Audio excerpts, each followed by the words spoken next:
Hello, everyone, and welcome to whatever session this is of Devouring Dark, because I haven't been keeping track lately. So, last time, Lonnie wasn't here, so Lily was doing some stuff, but not too much. But we'll go over it in the recap. So, what happened last time was, Alasan brought his family over to the Lehman, and they have a tentative agreement for the moment. And Howler did witness part of that go down, so whether or not he chooses to reveal that information when he does, if he does, that's up to him. So the next thing that happened was everybody went to the tavern, the newly built tavern. You're welcome. The Lily's Pad to have a party, and they were doing various things such as gambling on who could get hit the most, that sort of thing, in a card game, apparently. But Lily was distracted with doing various hostess things, talking to people, that sort of thing. So there was a live performance that I had to improvise slightly. It didn't go very well. Because I had to rework the lyrics of a song, and it didn't go very well. Either way. Doing okay, buddy. Don't beat yourself up. Either way. So the next thing that happened was they went outside, and they were talking to these monstrous creatures. They went back inside for a bit, and the scream was heard. That was the end of 2 sessions ago session. And they went towards where the scream happened. However, they found out that it was just somebody who was afraid. And there was some guards that approached them. And the guard who approached them told them that there was something not good happening near the edge of the encampment. So everybody went over there, and once they reached there, they tried to figure out what was going on. There was a bunch of guards tied up, and they did some unique things while trying to discover what was going on, such as using an anti-magic orb and trying to get close to the guards and it not working, that sort of thing. However, in the end, they managed to get closer to the guards. They attacked this thing that they discovered was nearby, and they found out that it was a messenger, or at least that is what it is claiming, and they tied it up, and it was a shadow creature, and the messenger tried to give the message multiple times. However, they didn't want that to happen, so they brought it to a safer location surrounded by a bunch of guards to give the message, and it walked forward, knocking out each person as it went by, and the last person was Lily. You witness as it knocks out everyone else except you, and then it just walks over to you and touches your head, and suddenly you just fall to the floor unconscious. And that is where we're going to pick up, because you weren't there. So I can introduce you to the section of the world that you're being introduced to. What? Okay. Guess what time it is? Time for you to get a watch, son. Switching machines? Yep. Oh. Okay, well, you're gonna miss it. What I'm I gonna say to know. her. So, I know. So I'll be seeing you in a few. okay. Alright. So, Lily, you awaken after this weird, mysterious, humanoid shadow creature touched you on the forehead. And you're just sort of sitting in the middle of a forest. You're not sure your exact location. But apparently this thing said that it was going to send you a message. Am I in a regular forest, or am I in like I don't know, some magic forest? You're not sure. It looks like a boreal forest, so like evergreen trees, that sort of thing. Sure would. However, you don't recognize the exact location that you are currently in. Wait, that's not Sherwood. That's North America. Never mind. Okay. All right. Do I see anything else? Is there anybody or thing with me? Just you. Do I have clothes on? Yes. My armor and my gear? Yes. Okay. Hello. And as you say that, you sort of glance up towards the sky as the sky begins to slowly shift into a shade of red. I don't like red. Can it be blue? However, it does not change at your request.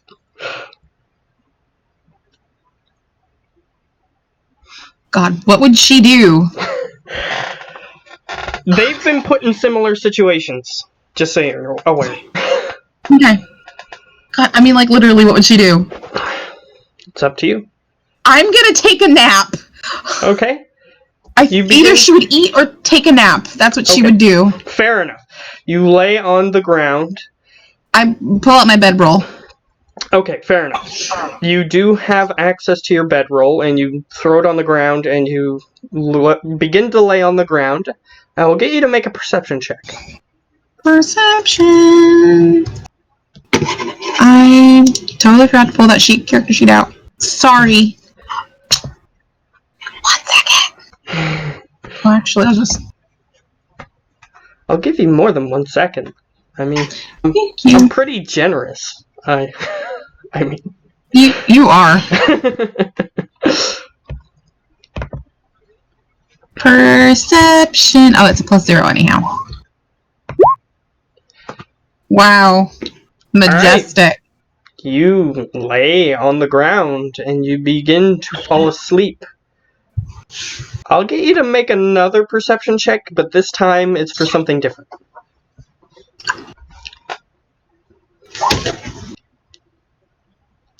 Okay, perfect. This next thing, you cannot fail, so I won't get you to make a perception check. It's so close that it's impossible for you to fail this. You hear what sounds like hoofbeats, maybe, getting dangerously close to you. And you startle awake. And it is in that moment that then I will get you to make another perception check for something different. That would be her sound effect. Okay, fair enough. Alright, you just barely see that there are... You just so happen to be laying in the middle of a path, and there are horses headed towards you. I'm in the middle of a path! Yes. You didn't ask me to describe it any more than a forest. You're right. You're right. So there are horses headed towards you. What do you wish to do? Ah! Ah! Don't mess up my bedroll! I will allow you to pick up your bedroll before you do anything else if you want. Before anything else happens. So, what do you wish to do? Pick up my bedroll, grab my backpack. And you're going to run off the path or run Off towards the them, path. away from them? Off the path. Okay. The horses just go by you. The horses appear to be covered in shadow, as are the riders of the horses. They're various humanoid-looking creatures.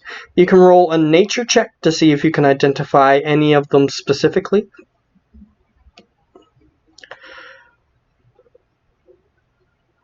Yay. Higher than your 0 perception with your negative Yes. 1. Alright. So yeah, there's maybe goblins? Maybe? A couple goblins. Maybe a couple of humans or elves.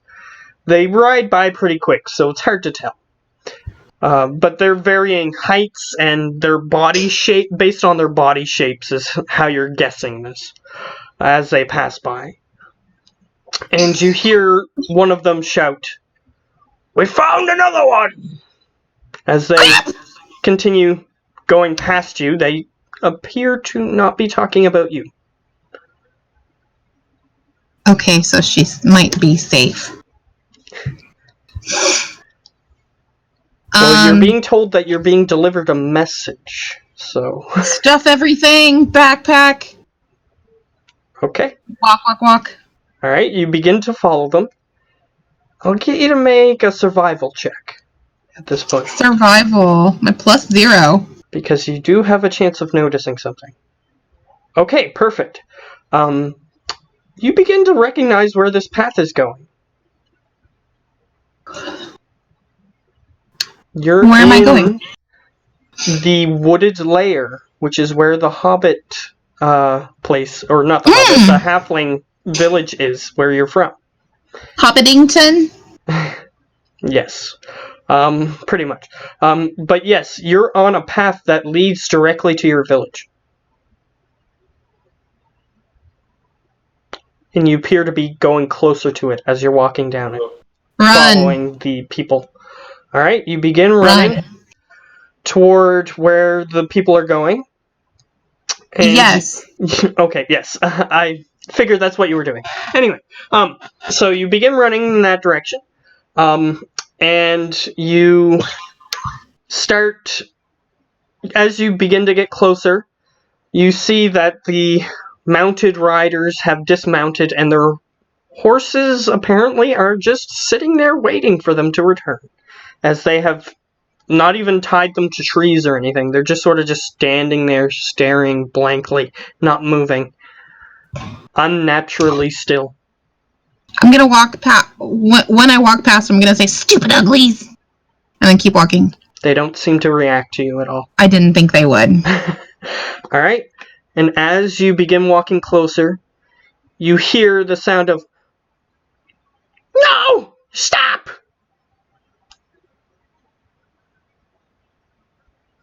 That's what you hear. All right.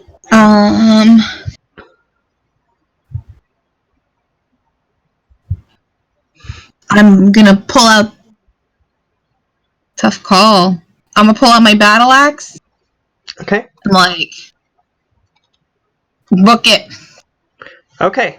You start running forward. You see one of the riders exiting one of the hobbit holes that are in your trees of your village, where your people live. And you see that all the villagers are being hauled out of the trees. Well, you see this particular one as an example of it. And it is dragging this female halfling into the middle of this slightly open area between all the trees, where everybody meets and congregates to share what they have, that sort of thing. And it's just sort of dragging them in. He just sort of nonchalantly tosses them into this larger pile of just people. They're all alive, or at least they appear to be.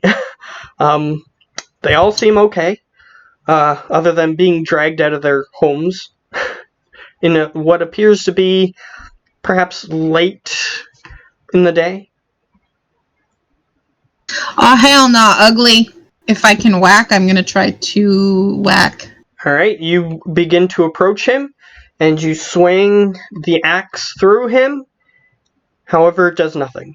It's as if you're hitting a hologram. This is a magic item. Does that make a difference? No. Damn. It appears that they are sending you a message, and you cannot interact with it at all. Oh, okay. Can I attempt to spit on him? Alright. Loogie, like with phlegm and everything. It just goes right through him. And it seems to pass through the ground as well. Oh, snap.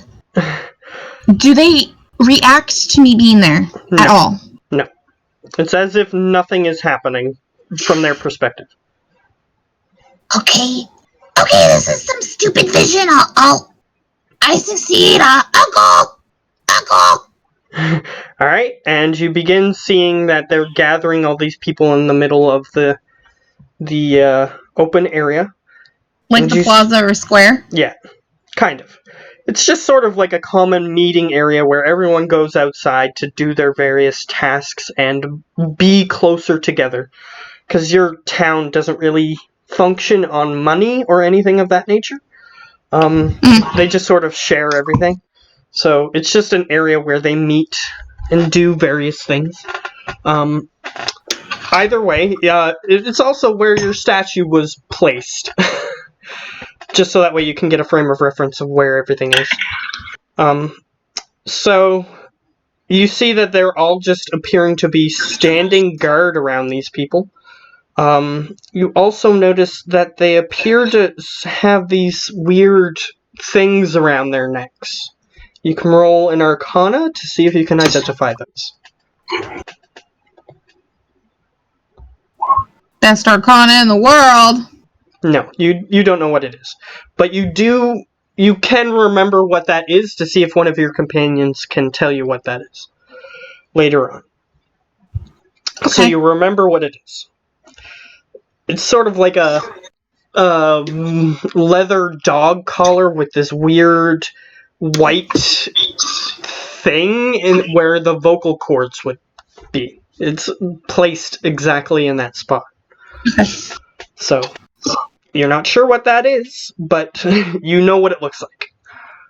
Okay, so you see them just sort of standing guard for a while, and then your perception just sort of speeds up a little bit as you see another mounted creature pull forward, and a creature of some sort dismounts from this mounted creature. You can try to identify it with nature if you wish. It says semi-final, so it would be, Alright, you're not entirely sure, Monday or but Tuesday. you have a feeling that you've heard of a description of something similar to this. It appears like one person with another smaller person coming off of them. It's kind of like, what are those things called? It's not coming to me. But it looks like they have like a smaller person just sort of growing out of their side. And all of the guards just sort of bow towards this coming creature. And they say, the queen and prince approach. And they sort of just bow towards them. And the queen and prince approach. Or the thing that's referred to as that approaches. And just sort of looks over the entire group. And the higher up head just sort of speaks and says, "So, who among you are the most powerful?" Your mom. And the rest of them just sort of act panicked and a group of 4 younger male halflings just sort of step forward and say, Tuesday, "Weeby!" and they got 2 shows on Tuesday. One at And 12, one at just a second. one at 1. Something's distracting me. Gotta stop that. Okay, there we go. It worked. Okay, so the 4 younger male halflings approach, and she says, unimpressive. And she motions for the guards to grab them. And she says, if you resist, they die. That is all. And she just sort of walks away. And the group of 4 young halflings are held at weapon point. And the rest are guarded, but allowed to continue what they were doing. At least for now. And she climbs on her mounted beast, and the others climb on various other horses and take their prisoners away. And you see that. I'll get you to make another perception check, because you're looking for something different. Perception.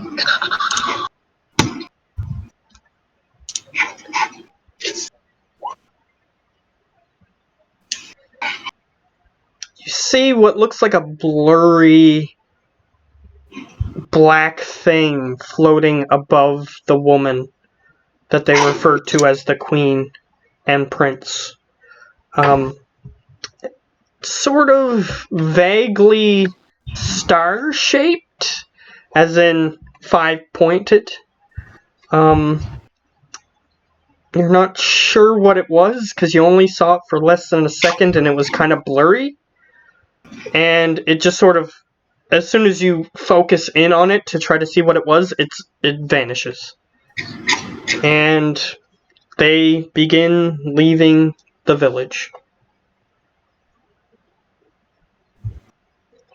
They're just leaving? Yep. They left some guards there. There's some guards. Okay. However, the villagers just sort of rush back into their places where they live, and the guards just sort of stand at the entrances of each of those places. Do I recognize any of the people? Is the statue of me there? Is this like a... Huh? It is your village. This isn't a past event. Or at least not before the statue was placed there. So this is a very recent event. Relatively, yes. At least within the past 30 years. Okay, yeah. Although there's shadow creatures here, so that puts the time frame a little more recent. Yeah. However, the sky has turned red, and the sky has not turned red yet. And the sky is still red. Okay. Holy guacamole. Alright, and your perspective sort of warps a little bit, and suddenly you're standing in what looks like an open area, covered in what looks like rivers that bulge above a landmass. You are now in the water veins. You've been here before. And you see that weird hemispherical creature that you saw before that was attacking the airship. Okay. And the really big one, right? Yeah. And you see that weird guy who called you Puta earlier, just sort of standing nearby. The guy who tried to shoot you on the airship. Yeah. The guy who called me puta. Yeah, he's just sort of sitting on the grass nearby one of the water veins, and he's just sort of nonchalantly picking at the grass. Hey, puta! He doesn't respond. Should I go over and whack him? Like with my fist? You go over and try, and it passes through him similarly to the other. I'm gonna get Sting. you one day. Hard. And he's just sort of... He's looking around, and he sees this weird flying creature flying toward him. And in its talons is something else that it drops nearby. And it appears to be a humanoid creature that just sort of lands on the ground and does a roll as the thing drops him off. And the flying creature just sort of circles around above.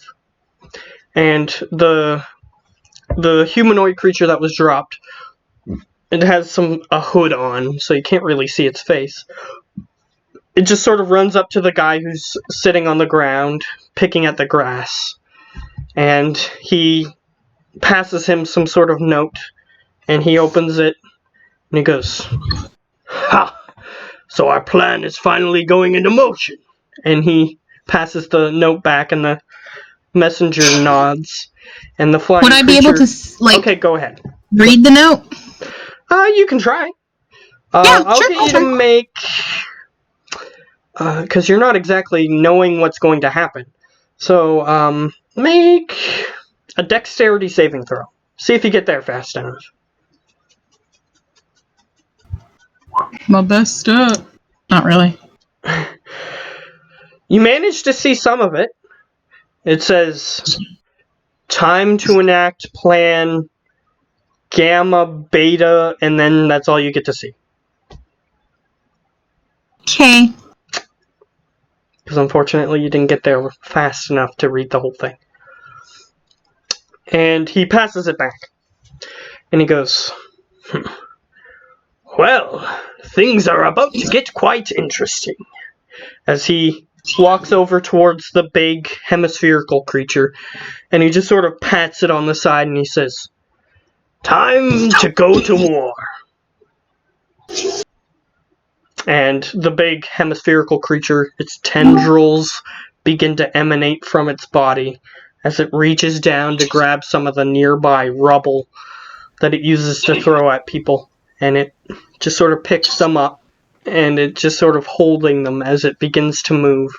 And they both begin walking in a specific direction. You can make a survival check to see if you know which direction they're going.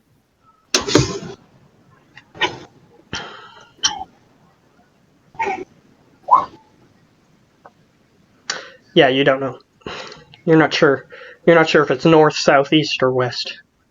But they begin moving in that specific direction. And your vision fades. So you are about to wake from your vision. So we're going to cut to everybody else. What they're doing. And I'm just back in time. Okay.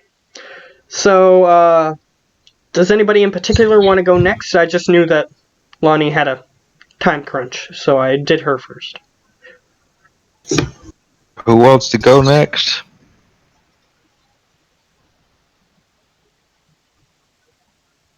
Tim. Okay. Yes. That's who we're going to go with next. Are we doing me? Yep. Since no one else volunteered to go first, so you're I just heard going. my name get yelled out, so I was like, "What's up? What's happening?" I'm fine with this. So, yes, you had the choice of 3 particular areas that you could have went to. I forget which one you chose. Creepy It forest. was the trippy mushroom one. Oh yeah, the Mushroom Land. Right. So you begin walking towards Mushroom Land. As you approach, your vision sort of distorts, and suddenly you're a lot closer to where you were trying to go. And there is a city in the middle of this place. You can make a history check to see if you know what this is. Cool. Give me a second. D20 still rolling or loading. Fair enough. So I'll continue describing what's around you. Q. You have bright bioluminescent mushrooms. Some of them appear to be moving, as in not being stuck in one place. Sort of 27 on walking history. around. You see what looks like a giant green building in the distance. And it's pretty large, but it's quite far away from where you currently are. Okay. So, with your history check, you know that this is, I forget what specifically I called it, but I'm pretty sure it's called the Inner Moonlands? Ooh. I'm not sure if I called it the Inner Moonlands or not. And Apparently, I did a dissertation on the inner moon planets 27. yes, so you know that there are sentient mushrooms that live here. They can walk around and do various things. I forget what they're called. Pull that up. Can you get high off them? If I lick one. Since you got a 27, I'll give you a little bit more information that is tangentially related to whether or not you can get high on them. Just simply because I don't know if you can get high off of them. No, I asked the most interesting questions, don't I? Okay, they're called myconnids. Myconid. Myconoids. Fair enough. Yes. Whatever. But they're basically mushrooms that are humanoid in shape, and they can attack people. But the piece of information most relating to your question, they can spray spores at people and control them like servants. Isn't that nice? Fun. However, Be they nice only to do them. that. They only do that when threatened, and then they just make them servants, usually for a short amount of time. But if they're things that would kill them no matter what, then they take them over permanently, and they're just sort of like docile servants after that. So this is that Amazon bullshit. I'm not There's sure. a fungus in the Amazon that takes over ants, Oh and yes, then basically makes the ants their. Yeah. Their slaves. it's kind of like that. Yeah. I didn't know what specifically you were talking about, but yes, it's kind of like that. Now that I know what you're talking about. Yes, they can do that, except they can communicate with people. So they can attempt to take over people's minds, and it has this sort of sensory feedback if they disobey. So they Okay. experience pain if they don't listen. Sweet. And eventually, after years of mental training in this way, they make docile servants out of their enemies. So I could use some of those. So, yes, these creatures live here. They're very plentiful. However, there are other creatures that live in the area, like Quagoths, I think they're called. But either way, actually, it's right here. I can tell you what it's called. It's called Quagoth. Yes. Quagggoth. Okay. Yeah, those creatures live there. They're sort of humanoid in shape, but they're kind of more like wild animals, like bears, that sort of thing. But they can stand on two legs, that sort of thing. Okay. Either way,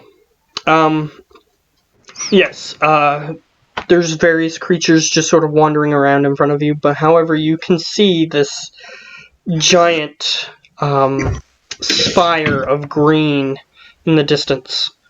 Let me just see here. Since I'm here for a message, do I feel like I'm being pulled to that green spire? Yes, you do. I'm just pulling up the map. Cool. Everybody else should have access to the map. Yes, the place that you appear to be looking at is the ruined city of Tesca. I see no map. Damn you, computer. Damn you. Yeah, the place that you're called is the Moonlands, and then there's the Outer Moonlands. Just so that way you have the correct information. Okay. So, in the Moonlands is where you are currently looking, and you're looking towards the ruined city of Tesca. It's an ancient elven outpost from the Forgotten Lands. The Forgotten Lands is also elven. They had an outpost that was basically just a monument. It's kind of like a large self... what's the word? I can't think of it. It's kind of like mental masturbation to themselves. They built this huge tower and called it a city. Outside the Forgotten Lands, which is in and of itself a huge city. But they built this tower, and it could house hundreds of thousands of people. Just a tower. Like, it's a sprawling tower, so the bottom level is over a mile big, and the top part can house people as well. However, they abandoned it long ago due to just an over-infestation of fungus in the area that they couldn't control. So they just left it there, and it's a symbol of hubris in modern day. They thought that they could tame the wildlands, and they could not. So... And now they become the Forgotten. Anyways, yeah. I am going to see if I have any control over, like, this message and, like, you know, physicality in some ways. And I want to see if I can actually, like, have myself float up and then fly towards the spire. Yes. Like, just by thinking it. And you do. And it's sort of like you're moving at a supernatural speed, like a couple hundred miles per hour, as you're moving closer and closer to this tower. And you eventually reach the outside of it, and something physically almost slows you down and stops you in an area that appears to be important. It appears that there's all kinds of shadow creatures around the base of this ruined tower.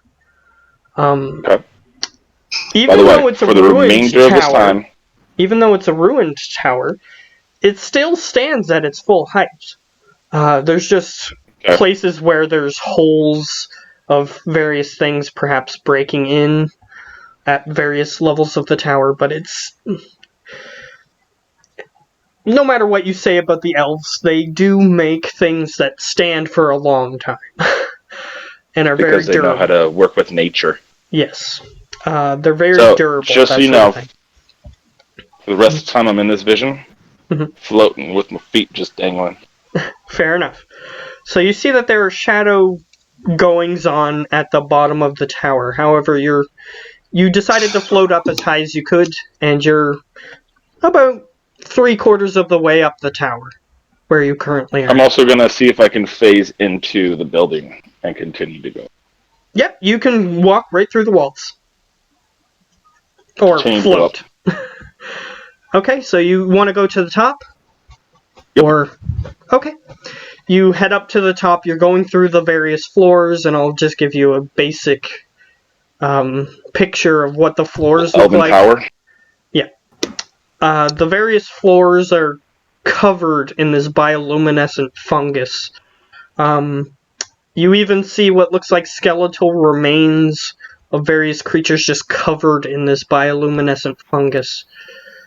Based on your history check, the fungus literally could spray spores at people, this particular type.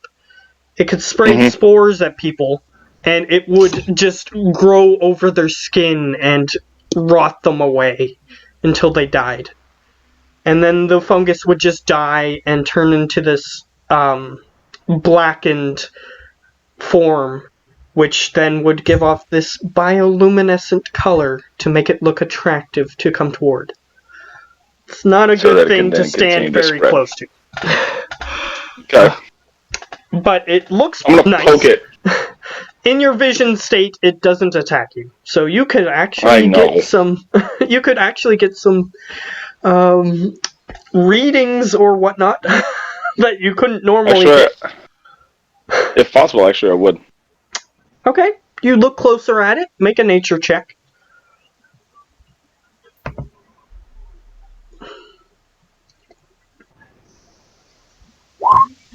$14.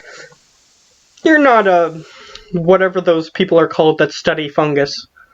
They have a particular name, but I can't think of it at the moment. You're not one of those people, but you do have some basic knowledge of how things work. And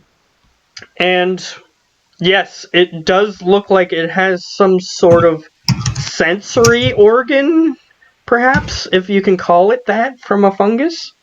It has some sort of like little tendrils that come off of it that are glowing the various colors, like blue and purple and pink and all those various colors. And you notice that there's like a fly coming by, and you see the tendril just sort of retract, and the black dead fungus just sort of coughs slightly, and there's a little cloud that just sort of envelops the fly until it is completely gone. And the tendril just is very small, like less than a sixth of an inch long. Being this close and watching that, can I actually see a way of actually bypassing, like, basically its defensive, like, network and get to it itself? You're not sure? Okay. You would have to bypass its sensory organ, which you're not entirely sure how it works. I will slowly start to stick my head through the actual organism so I get layer by layer, like, a view of it. Yeah, it appears that the exterior dies, but there's some sort of living tissue that remains within that is producing spores. It's not very thick. It's approximately about an inch thick worth Okay. of material, but the exterior is completely dead. But anything that's existent on the bones itself, that sort of thing, it remains alive somehow. And it appears to be more of a malicious sort of... Perhaps it was created by magic, you're not sure of the origin of this fungus, but somehow it remains alive without a food source for a very long time, and it just exists to kill things. Okay.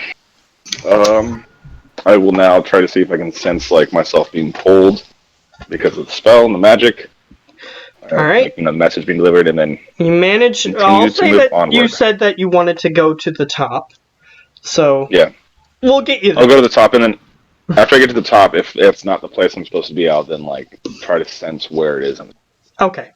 So you head to the top of the tower, which has a stone plateau, if you will, at the top. It's a flat area that people could go up on top of to take in the view. So it's a flat toe? Fair enough. Funny. What? But yes, it's a flat area that people could go to admire the view at the top of the tower. And you do see that there are some people just sort of standing there. Okay. You can try to get closer to them or listen to what they're saying, if anything. That's up to you. I will. Okay, you get I'm gonna closer. I'm gonna One get of up in them- people's business, man. Like, I'm like, in my head, I'm going with, I can't be seen. This is magic. I'm gonna, like, if I stand in somebody, I'm gonna do it. Fair enough. So you see that one of them appears to be one of those mushroom sentient creatures. That is just sort of standing there. You see that one of them is covered in fungus. All these creatures are covered in shadow, by the way. But this one is also covered in fungus. Even the fungus? It's sort of weird... So wait, hold on. The fun guy is also Shadow? Yes. Okay. Because he's a fun guy! Not anymore. Sorry. Yes, I'm just gonna Funny. look I up set it up. Somebody had to say it. Exactly. Just looking up something real quick. And Ben is apparently not even there. Ben doesn't exist. He doesn't. He's tricking me. He's like, I'm here. I'm just sleepy. Fair enough. Isn't that what meth's for? Or coke? Okay. Well, I so- have a Coke. That's as close as I'm gonna get today. All right. The white so- kind or the black kind? Well, my camera's off, so you'll never know. All right. So this creature, it's Like your sort of style. humanoid in its exterior features. However, it's sort of hunched over and very furry looking. It has long arms and long legs that are digigrade in formation, and it's just sort of leaning over, breathing heavily. It's a mouth breather. And you see some sort of other creature just sort of standing there, looking proud, just over everything.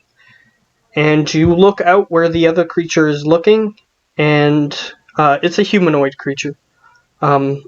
And you see that there is a black inkiness coming out in like tendrils out into the ocean of the burning sea. Okay. And it's just sort of By the way, watching that. At this point, my character, where he's like standing, just stays the same height, just pulls his legs up into like a meditative, position, and then he proceeds to just float around. And like when I'm looking at where he is, I actually enter to where like he is, line up where his eyes are, so I can like make sure I'm seeing exactly where he is. Fair And then enough. just continue to do that, like kind of circle out and then watch. And if I have to move around, I just stay in like the meditative and just like float around. One of the times you open your eyes and you see some weird internal organ crap. And then you That I'm move totally slightly. down for too. You slightly move so that way you can actually see something. Yes, Actually, I it's will also try to basically take like you can see the inside of a character model in a video game, except they have all the internal organs and everything where they're supposed to be.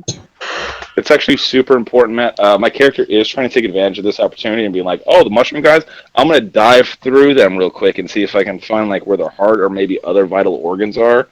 So if we have to kill them, we can know where to like pinpoint and just do.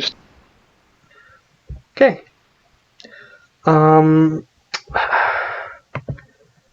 Does someone mind sending me the NPC list? Because I need it. Ben? Get off your coke. Stop snorting. Yeah, The ice cubes get stuck in his nose. Because I need that Except for a you probably second. don't use ice cubes. Too cold. Well, I think that's more of a North American thing.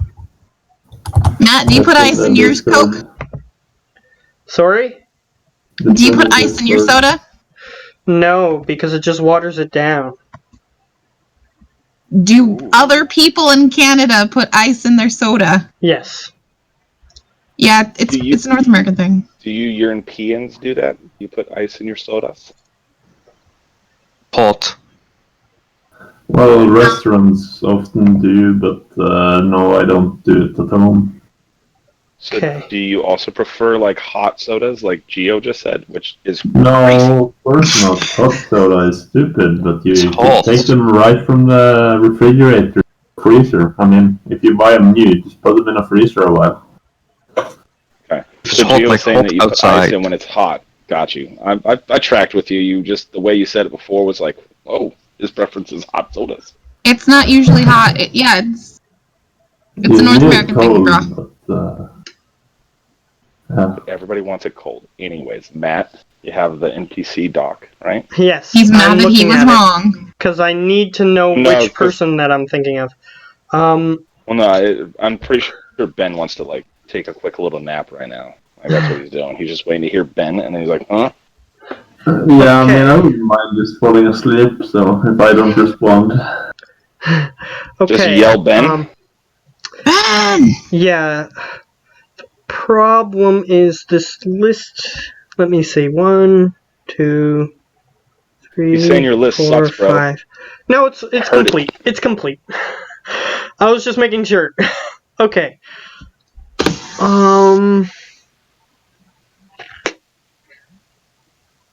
Yes. Just making sure that I have the right person for this area. Okay. Yeah, that's not right. Neither is that. I have a lot of lore that I'm sorting through my head. Okay. No worries, sir. Uh, I know the issue sometimes. okay. The problem was is that I had two things in nearly the same area. So, okay, I got it figured out. Alright, this creature that is looking out proudly over the ocean appears to be purplish in color, even though it's covered in shadow, you can tell. And it looks like it is made of flame. Made of flame? Yes. Fire. Fire? A Okay. humanoid Excuse me. flame is what it looks like.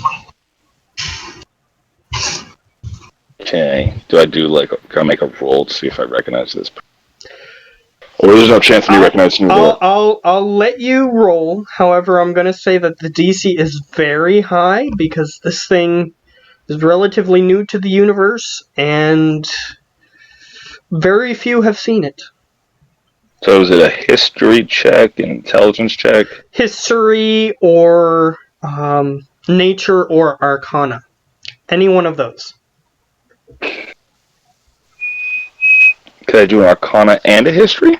You can do a combination of both if you'd like. Alright, I'll do the arcana, 23, and then history is a 12. So really, I'm relying on my arcana right now. You know that this thing is an elemental. Probably would have to be, based on the fact that it's made out of pure fire. Yeah. However, it seems humanoid in nature, which is very strange because most elementals are amorphous in shape or very big giants or other. Which are still amorphous. Yeah. Just not very defined shape.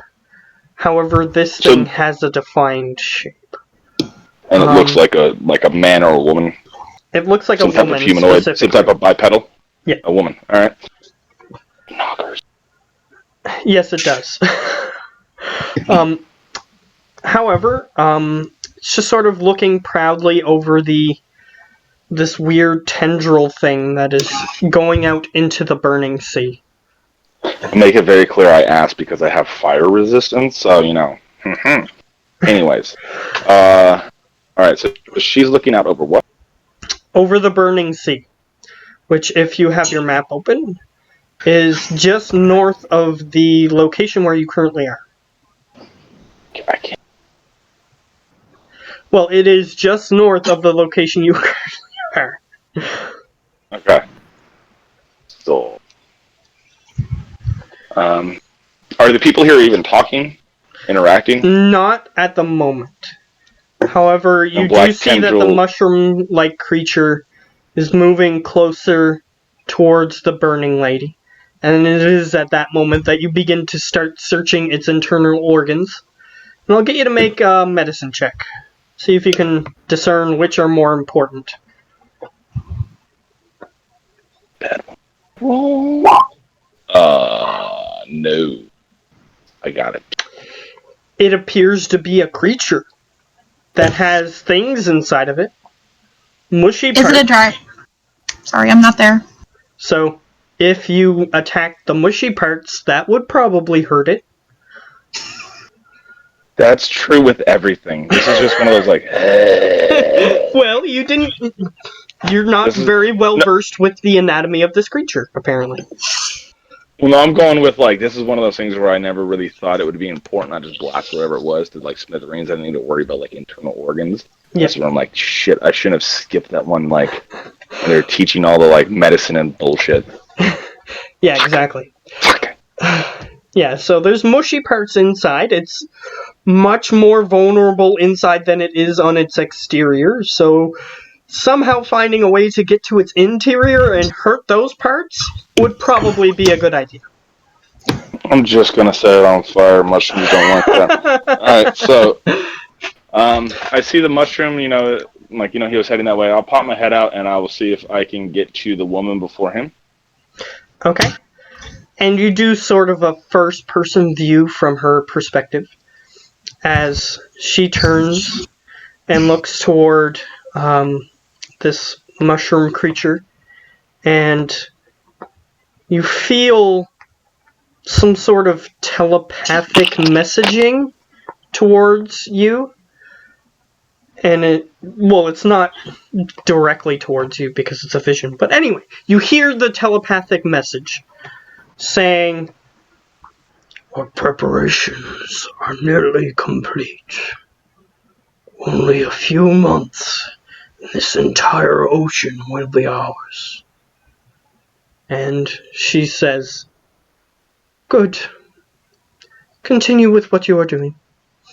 And he sort of takes his servant and points to it, and then points to her, and it sort of twitches its head slightly, and it reaches out with its hand and hands her some sort of stone tablet, because she cannot hold paper, so her messages have to be on stone. I will try to see what it is. Alright. It's chiseled into the stone. It's not like it's painted on or anything. So I'll get you to make a perception burn away. check. I'll get you to make a perception check to see if you can discern what the letters are. Would perception be that, or would it be just like an... You can invest. I'll let investigation go in this instance because it's relatively close and you're sort of looking over the thing. I have fat fingers, hold on. I didn't 17. comment that time.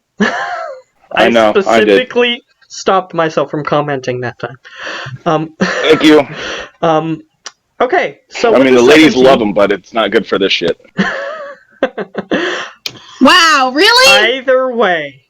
Right. Fun. Okay, Times. so 17 Sure. gets you that preparations Gamma and Omega have been completed. However, Alpha and Beta are yet to be completed. That's what So it the says. beginning and the secondary haven't gone off. Yay! But the end is here. Fine. Cool. So, if I can stay in the vision and if I can kind of Oh, and force by to the stay way, here. since you got high enough, Yeah. you did succeed. You can try to decode what the message means. Because it is Cool. encoded. Okay. So do I roll a straight intelligent? What am I rolling? I'll say you can either roll history or just straight intelligence, whichever. But you have to call out which one you're doing. Okay, history. 27. Okay. There's a long list of history encoding. These appear to be overarching words that just sort of mean the most important primary things have been completed. However, the secondary things that are needed to actually complete what the primary things are to set in motion are not done yet. Okay. So they cannot set in motion until the secondary things are completed. Okay. You're not sure what those are because it's very vague, because it's a vague code. It's supposed to be so that way only people who are supposed to read the message can literally understand. Understand. Yeah. No, I get it. So like I said, Do you?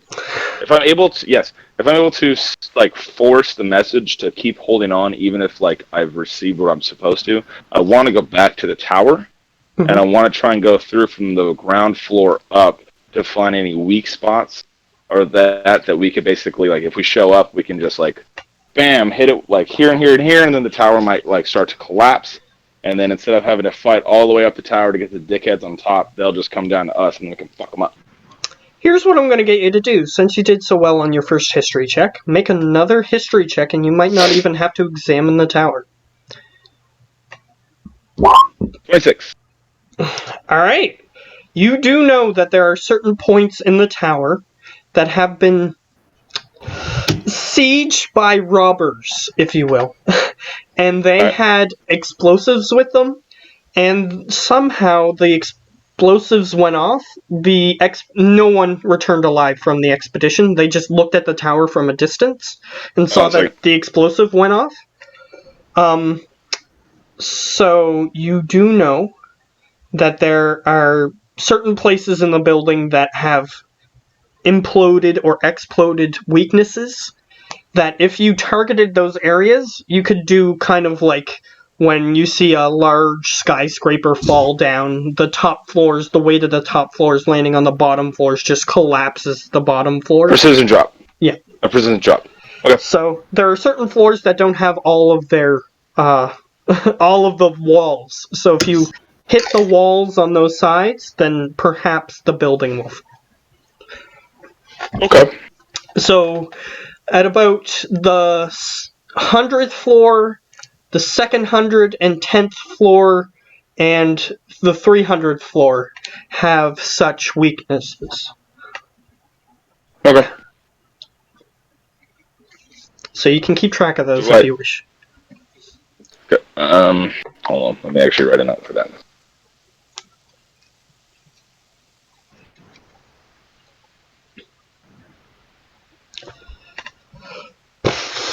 Okay. So you said it was what floors? The 100th floor, the 210th floor, and the 300th floor. There are approximately 500 floors in the tower.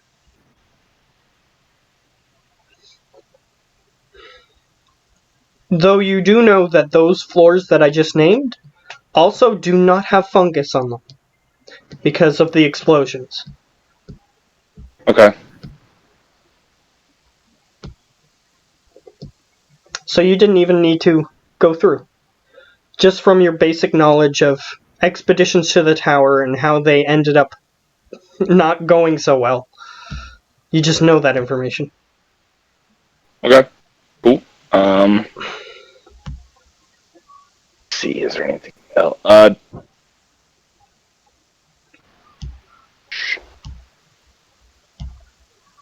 Alright, the way that magic works, there's currently a connection between me and the shadow, and they're currently trying to show us, right, what they want us to see. Yes, they want you to see this. I want to see if I can hijack the message in any way to see what they don't necessarily want me. Okay, I'll get you to make an Arcana check to see if you can figure out a way to do that. 22? You could, but you would have to affect your physical body. And I don't have a current way to affect my physical body, correct? Correct. Okay. Could I have potentially... Unfortunately... Let me just go ahead and close the grandma. Can I try to force myself awake before anybody else would so that I can affect their body so that they have a chance to glean information? You can try.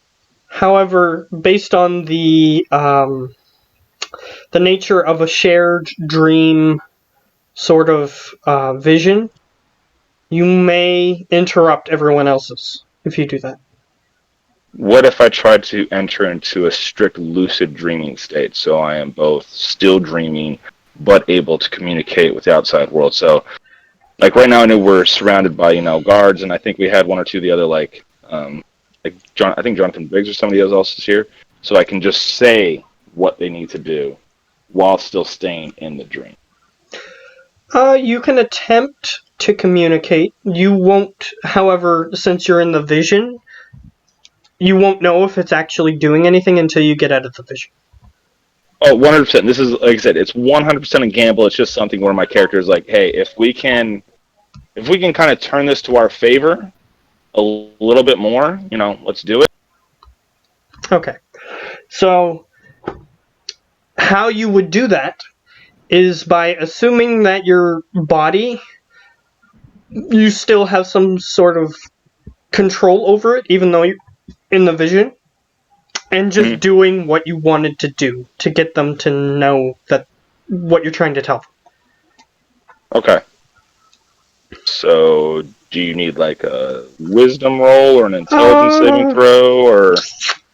I'll give you a wisdom saving throw. Alright. See how that comes up.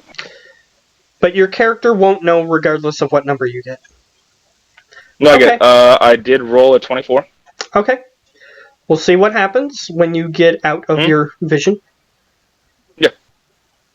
Okay. So, what did you want to tell them? Like, specifically? Anything specifically, or just in general, the stuff that I told you? Well, no, my character at this moment, if he was able to communicate, would be we are in a shared dream connected to the shadow. If you do this, Arcana steps are like things to us, we may be able to glean more information, that which they do not want us to. Okay. You do that.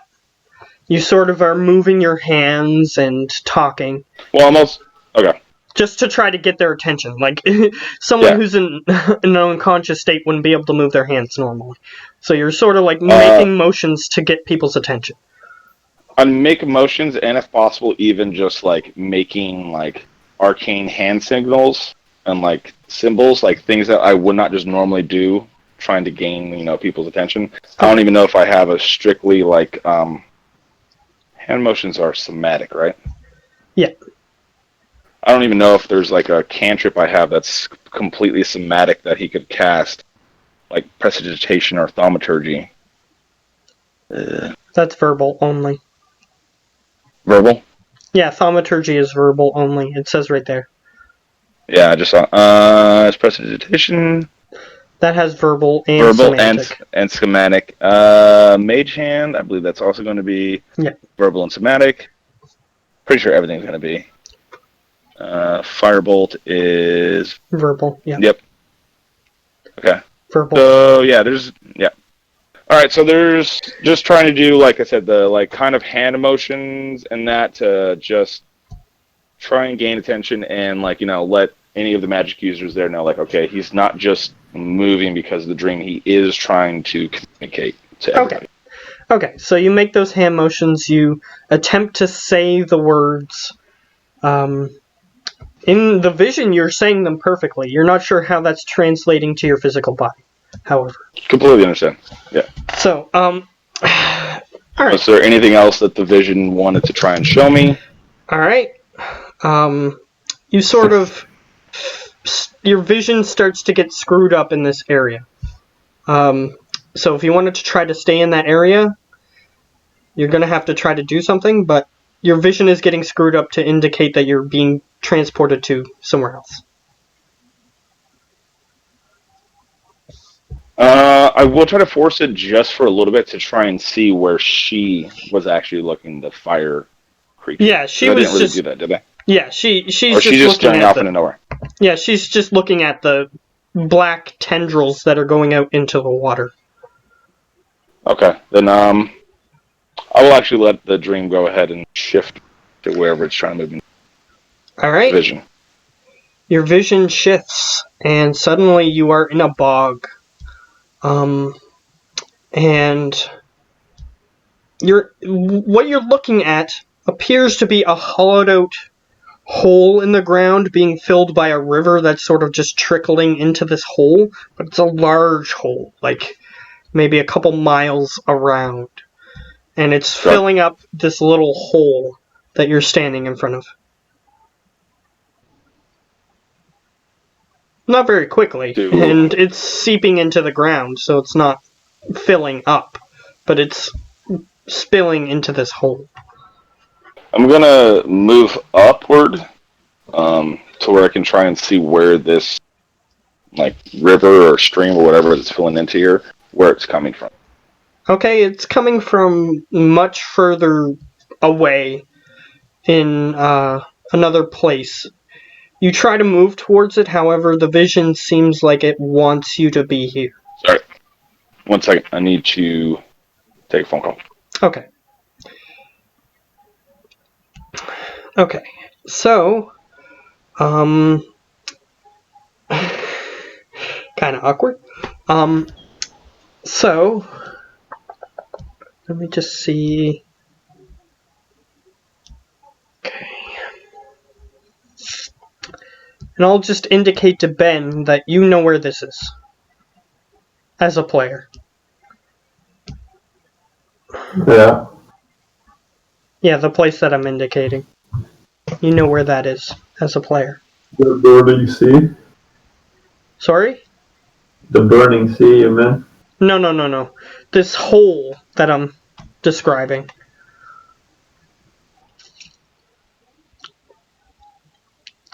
It's in the middle of the bog.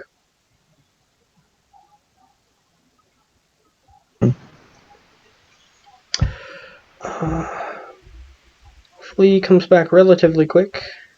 Because I was pretty much You done mean with it. from the other campaign thingy with Austin Lab? Yeah, the other thing that didn't turn out so well. Yeah.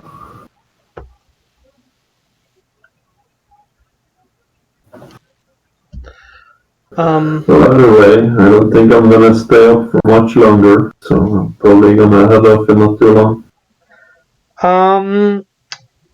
Well then I'll start doing yours. We don't have to, we can take it next time, because it seems like it will be a while. Maybe. It depends on what you do. If I remember correctly, you were in the middle of, the, Waving Plains. Yeah. Basically, you're looking at, the mountain. We can try to get through yours a little quicker. The vision is pulling you towards the mountain. So you go towards the mountain, and you see... Well, if I'm there, I'm gonna go look for the place I think they were storing the gold. Okay, you can go there. They appear to be melting it down to make the place.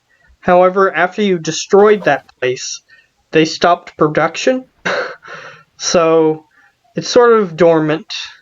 However, you notice that there are people collecting the spare metals that were contained within and are What taking... kind of people? Sorry? What kind of people? Shadow creatures? Yeah, thieves? shadow creatures. They appear to be harvesting the stuff and taking it somewhere other than where it currently is. I follow them stealthily. Alright. You start following them. And they take it to the courthouse, which you are very familiar with. Yeah. And they're taking it to in front of the now shadowed contractor. And he is getting them to build something. You're not sure what. Yeah. And he appears to be... He has like another clipboard in front of him and he's writing the stuff down and he's sort of like twitching crazily as he's writing it down. And he says, "Yes, more. And they're just sort of putting it in this loose pile. Okay, so because I don't know quite what's going on, I'm gonna sneak up on this contractor and attempt to assassinate him. Alright, you attempt to slit his throat, however, you pass right through him. Okay, I'm gonna be a bit confused for a little while until I realize that I'm not really here. And then I'm gonna look at this notepad that he has in front of him. What does it say? It's literally insane gobbledygook, but there is a message you can discern from it. You will need to make I know comprehend languages, which means I know gobbledygook.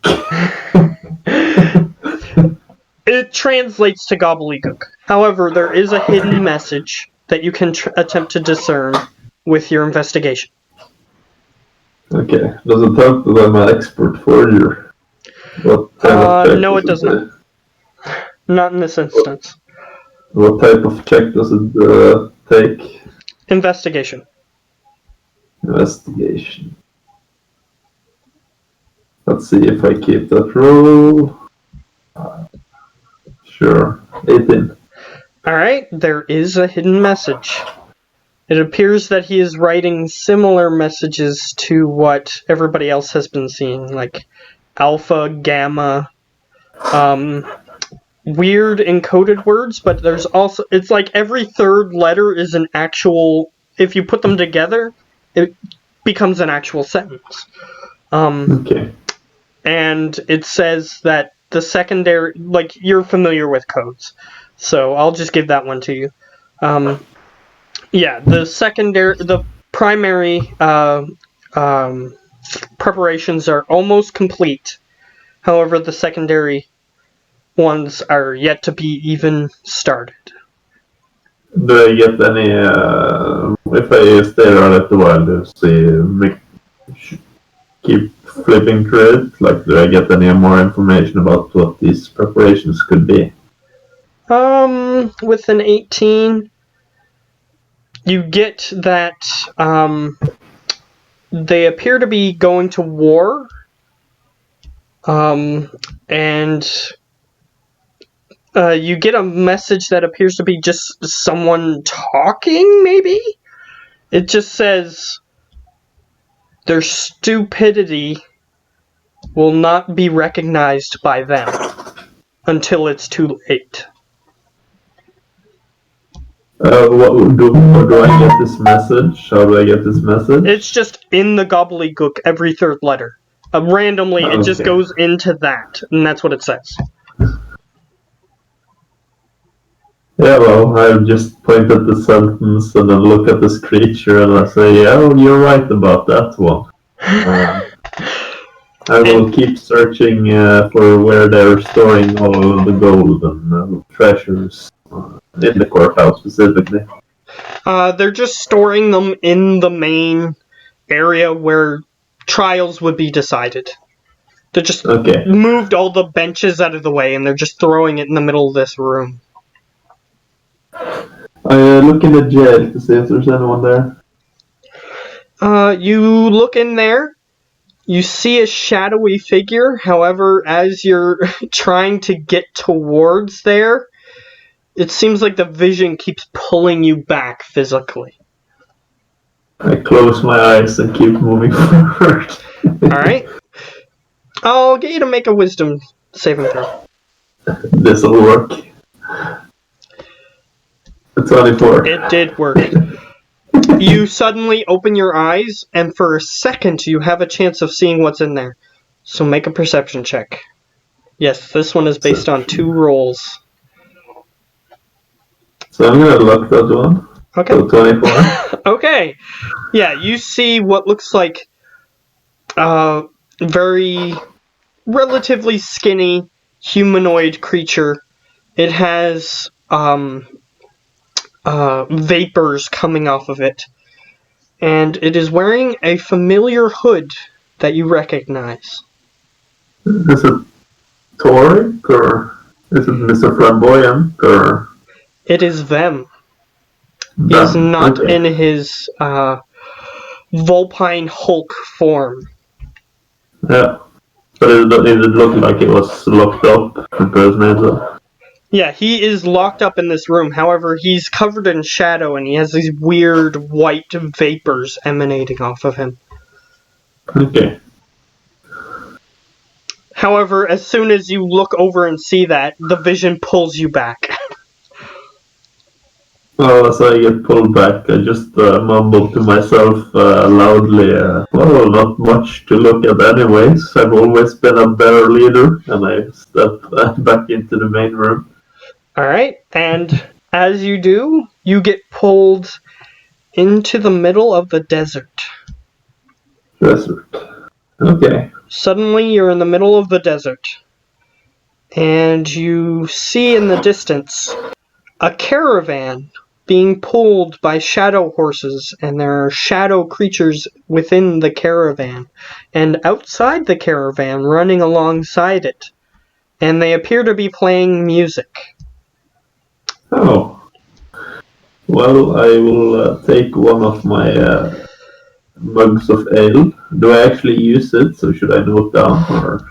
No, you're not actually going to use it, unfortunately, because your physical body is elsewhere. In that case, I will take out one of my mugs and I will drink it as I move closer to the music. Alright, and you begin to move closer, and as you get closer, the music gets... It sounds beautiful at a distance, and then it starts getting more discordant as you get closer. More hectic and non-harmonious. Just random notes and noises being thrown together as you hear moaning and pain in the distance. So yeah, as I get closer, I will attempt to cast vicious mockery on whoever's playing this, and I'll tell them I've heard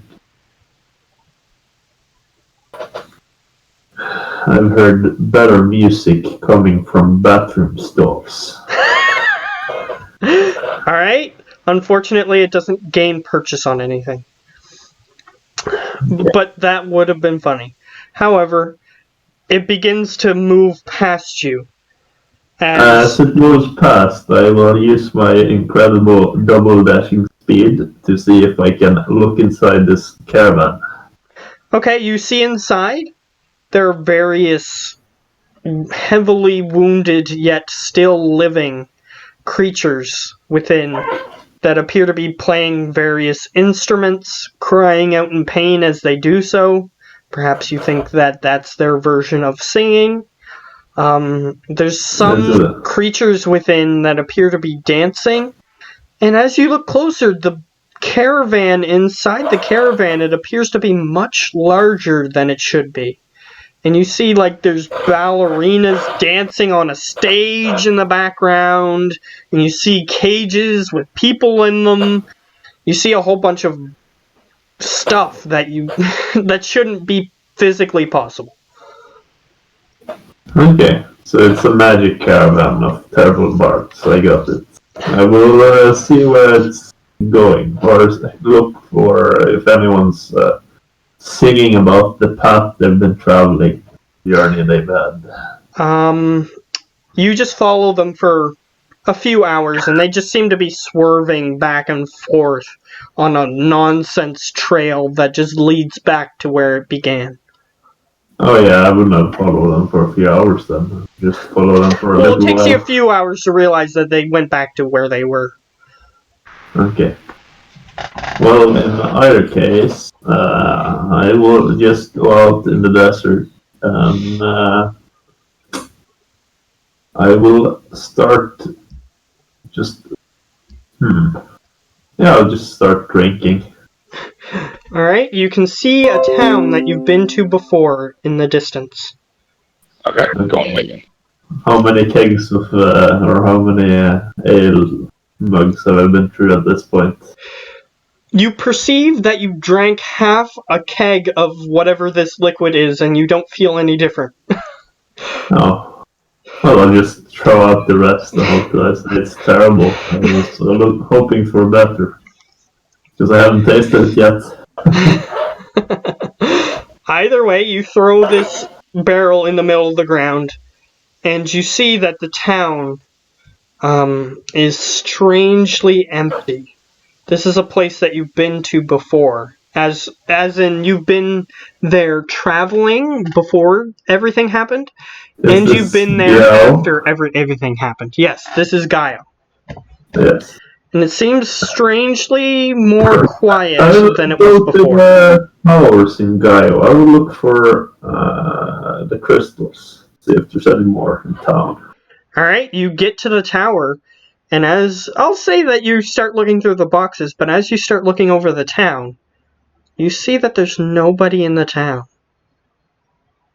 Okay. And last time you were here, there were people. Plenty of people. There was a resistance here. Yeah, they probably lost. However, you begin looking through the tower and all the Actually, boxes. instead of looking through the tower, I will do I know if there was any big storages of supplies, any You were like, in bags? one.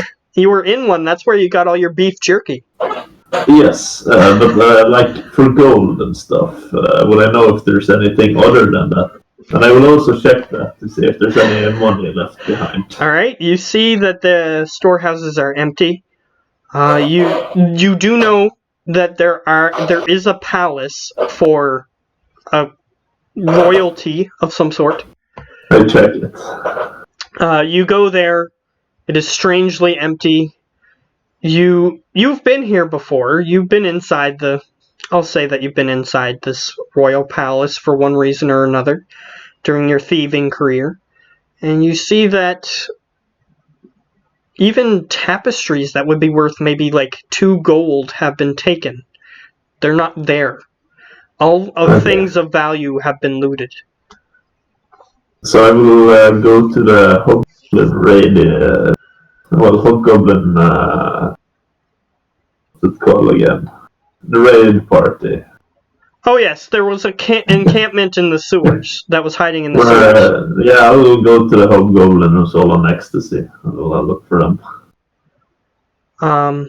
So you start looking.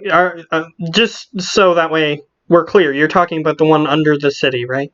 Yeah, the one Okay. where the robot almost died. Yeah. You go down in there. There's a few people. A lot less, but there's a few. And they appear to be fighting undead shadow creatures. Okay. Do I see the artificer I bought the bag from? Does he have a golden sword? You don't see him, no. Okay, do I see anything else valuable? There's the raiding camp. It hasn't been looted yet. There's all kinds of stuff in the raiding camp. So I start making stock of the loot they have. What do they have left? I'm evaluating if it's saving them.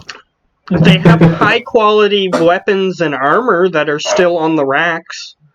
However, most of it is either too big or too small for you. Yeah. But they would be big enough for slightly taller humanoids or slightly smaller humanoids. Okay, in that case, I will. Did I find any boost during the whole thing? You've passed by taverns that appear to have something in them. However, anything that is top shelf is gone. Yeah, I will just attempt to take some of whatever's left. You attempt to interact with the stuff, and it's uninteractable. It's like you're in another plane of existence, viewing something that you can't grab. Okay, I'll just sit down at the tavern and I'll just yell out. Well, not yell, but like I'll just sigh out loudly. Or even your visions are lame. And as that happens, you awaken from your vision. As if to comply with your request, you awaken. Alright, so we'll go back to Lucius. You're in front of that area that I described before.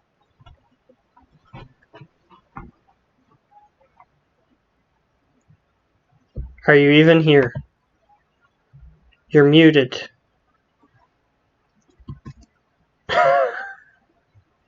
Well, I think I'm gonna head off. Okay. So. Yeah, you seem like you're a lot more tired than usual. Yeah, good night. Alrighty. Tim!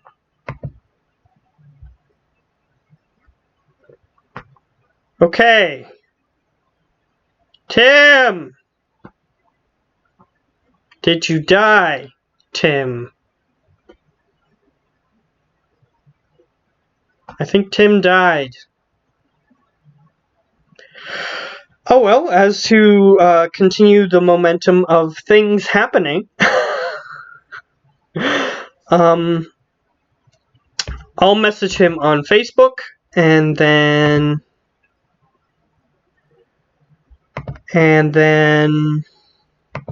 we'll start with Geo.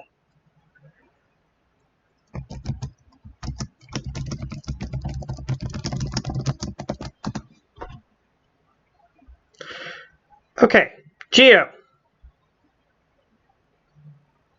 Yes. Okay, so you were in the wastelands with a tower in the distance. And you were moving towards the tower. Yes. Okay. I'll get you to make a history check to see if you know where you are.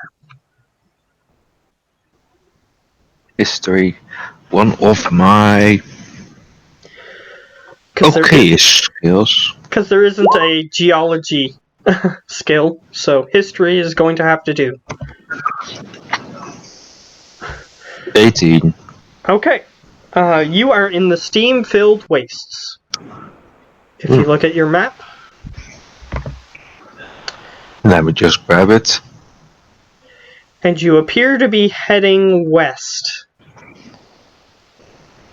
Or east, I mean, sorry. You appear to be heading east. Toward Ivran's Grand Tower for Invention and Innovation. Which you have heard of, only that you are not supposed to approach it.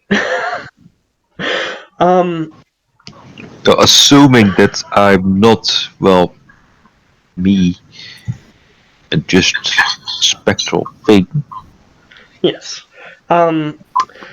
You've heard of Ivran. He is an elf.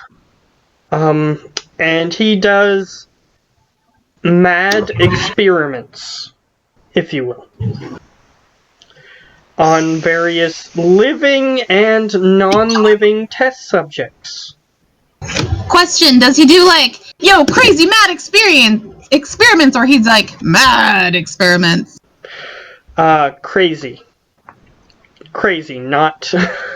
Okay. Not as in angry experiments. Okay. Also, tell Tim that I was trying to get his attention. He there he is. I'm here. Okay. So wait, is Ben gone? Yes. Why? You tired? Yeah, he falls asleep. He's Fall sleepy, asleep in the middle of playing? Because that would be awesome. Well, it's late for them. Not as late as he usually goes till, but he has a True. very strict sleeping schedule now because he works at a school, so... But isn't tomorrow Saturday, so there's no school? Yes, but You still have to adhere to it.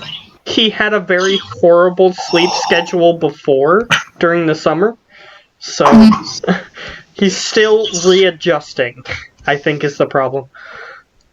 Okay. That's what you get for all the partying. I'm gonna have to go in about 15 minutes. Cool? Okay. But yes, we'll switch back to Tim. Partying! No He plays problem. Because D&D! Tim was almost done. Yes. Lucius, you're in front of that large hole that I described before. Right, and it doesn't want me to leave. I guess stick my head into the hole. Alright, as you begin to approach the hole... By the way, when I do that, I'm not gonna do it as a normal person. I'm just gonna take my floaty legs and everything and just turn myself fully perpendicular to the floor. And then enter my head in. Okay. You can tell that this guy is used to magic because everybody else has been interacting with everything as if it's a physical reality. But yes, This is a fun moment for me. yeah, My mind exactly. controls everything. Yeah, This is what I'm ultimately trying to reach. everybody else is just interacting with things as if they're physical objects. I like it. So, yes, Wizard.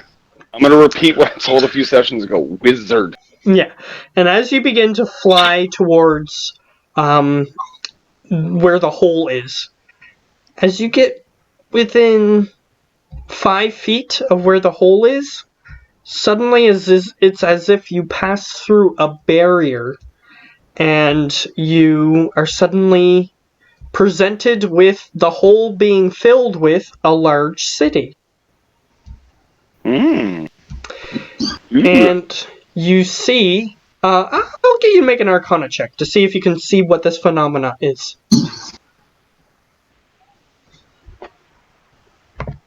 Do I get an advantage? Unfortunately, no. Shit. 11. You're not sure. It could be an illusion surrounding the city. It could be something else. You're not sure. But you do have a short list of what it could be. That's cool. More investigating to narrow it down. Fair enough. So you start flying forward towards the city, and you see that shadow creatures seem to have infiltrated this city, however it's being protected. And they're attacking the occupants of the city.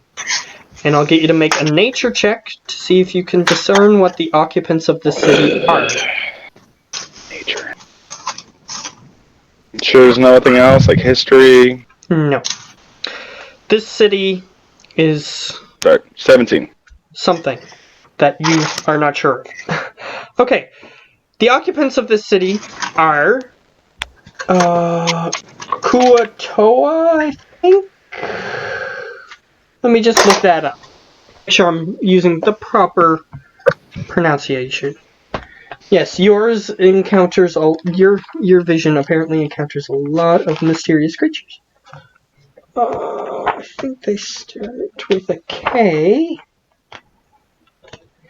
which would be before this. Okay. G. I'm still in G. J. Here it is.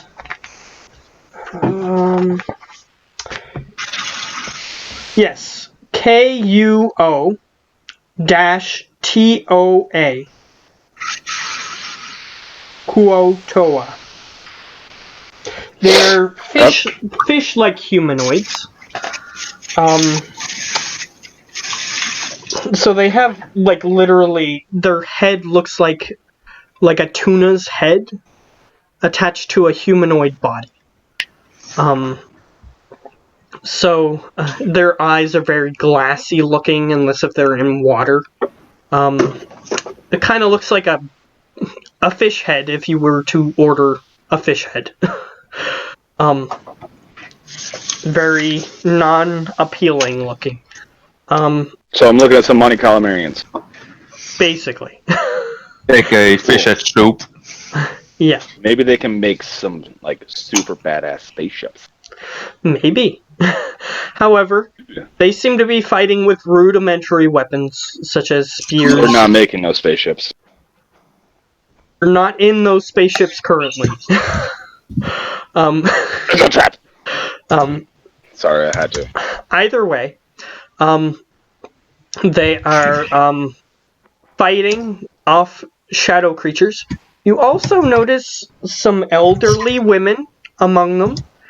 You also notice some green dragons just sort of hanging out. But you also Are they notice helping to fight, or they're just like, fuck this shit? they're all fighting. Everyone is fighting in this city. And they're fighting in against the city. the shadow as a collective? Yes. Or they're all kind of just fighting amongst themselves? They're cooperating against the shadow. Cool. I Like need to know they're where the fuck this purposely place not is. attacking places where the other occupants are, as Oh, I get to it. not So, like, hurt them. Yeah, the green dragons are spraying their acid spray, but they're doing it in a way to not hurt anybody else, and everybody's trying to, as a one front collective, fuck the shadow up. I Yeah. need to figure out where the hell I actually am right now. You also notice that there's like a ziggurat type temple in the middle of the city, and you see a humanoid standing on the back of a red dragon that has a chain around its neck attached to like it's like a collar, a chain collar, and the chain goes into this creature's hand. And he has a crustacean sort of look. He has tentacles that look like they're made out of barnacles coming out of his face. He has a barnacle-looking claw. He has a other human-looking hand, but it's all barnacle-looking. It looks like a person who's covered in barnacles. Okay. And he is holding the chain of Barnacky. this red dragon, and he is sort of pointing Barney. to fair enough. He's pointing to various shadow creatures that are approaching the top of the ziggurat, and the dragon is blowing fire at all of them. However, some of them are getting dangerously close, and he appears to not notice them. This is one of those first times I'm going to see if we're able to fuck with the shadow, and hopefully they have gotten my message. I'm going to try to go to him and warn him about those approaching. Okay, you attempt to warn him. However, you see that there's like this rippling wave in front of you. It would have worked if it wasn't something that you were just seeing. Unfortunately, you cannot contact it. Right, that's okay. You can attempt to see things that it doesn't want you to see, you think, But we're not going but you we're not can't. going to be able to contact things. Not in this current state, no. You can attempt to contact them once you wake up, if you have the ability to, but in this moment you cannot. Okay, like I said, so I need to, my main focus right now is to figure out exactly where I am in correlation to where I'm at, so I can try to send a message and potentially reinforcement. Because Yes, if this is a city that we can help. You're in the swamps and I would definitely boglands, which is very far south from where you currently are. Okay. You just know that Like how based on the terrain. But how far? Let me just look at the map. And would I be able to actually pinpoint the exact location so I could send like a party here to do something? Unfortunately, from your history check, you don't know where the exact location is. Okay. However, the swamps and boglands are almost as far south as you can go. Okay. Could I do a like before the shadow sends me away from the city? Can I exit out back through the barrier, and then from there, like I said, fly up, and then try to use a perception roll or something to gain my bearings on where exactly I am, or at least get landmarks that I can then give to somebody or a group that they can come down here to try and. Here's what I'll give you. I'll get you to make a perception check. I have a very interesting way of giving you where you are if you succeed. 4. Unfortunately, you do not see any landmarks. But you Other do than a see... ziggurat. I'll give you something. I'll throw you a bone. Alright. You see what looks like a literal ferryman going down the river toward the city. However, from where the ferryman currently is, he shouldn't know that it's a city. Okay. But he's coming in, and for my the bone you're giving me is I know that he knows this is here and he's on his. You have a feeling that he wouldn't be headed towards a giant sinkhole unless if he knew that there was a way to not go in the sinkhole. If I can, I want to try to like jump, not even like travel, like just poof, to where he's at, to get in like what he looks like, any other details that I can again pass on to somebody to actually find this. Okay. I'll get you to make an investigation check, because he is purposely hiding under like a ferryman's hood.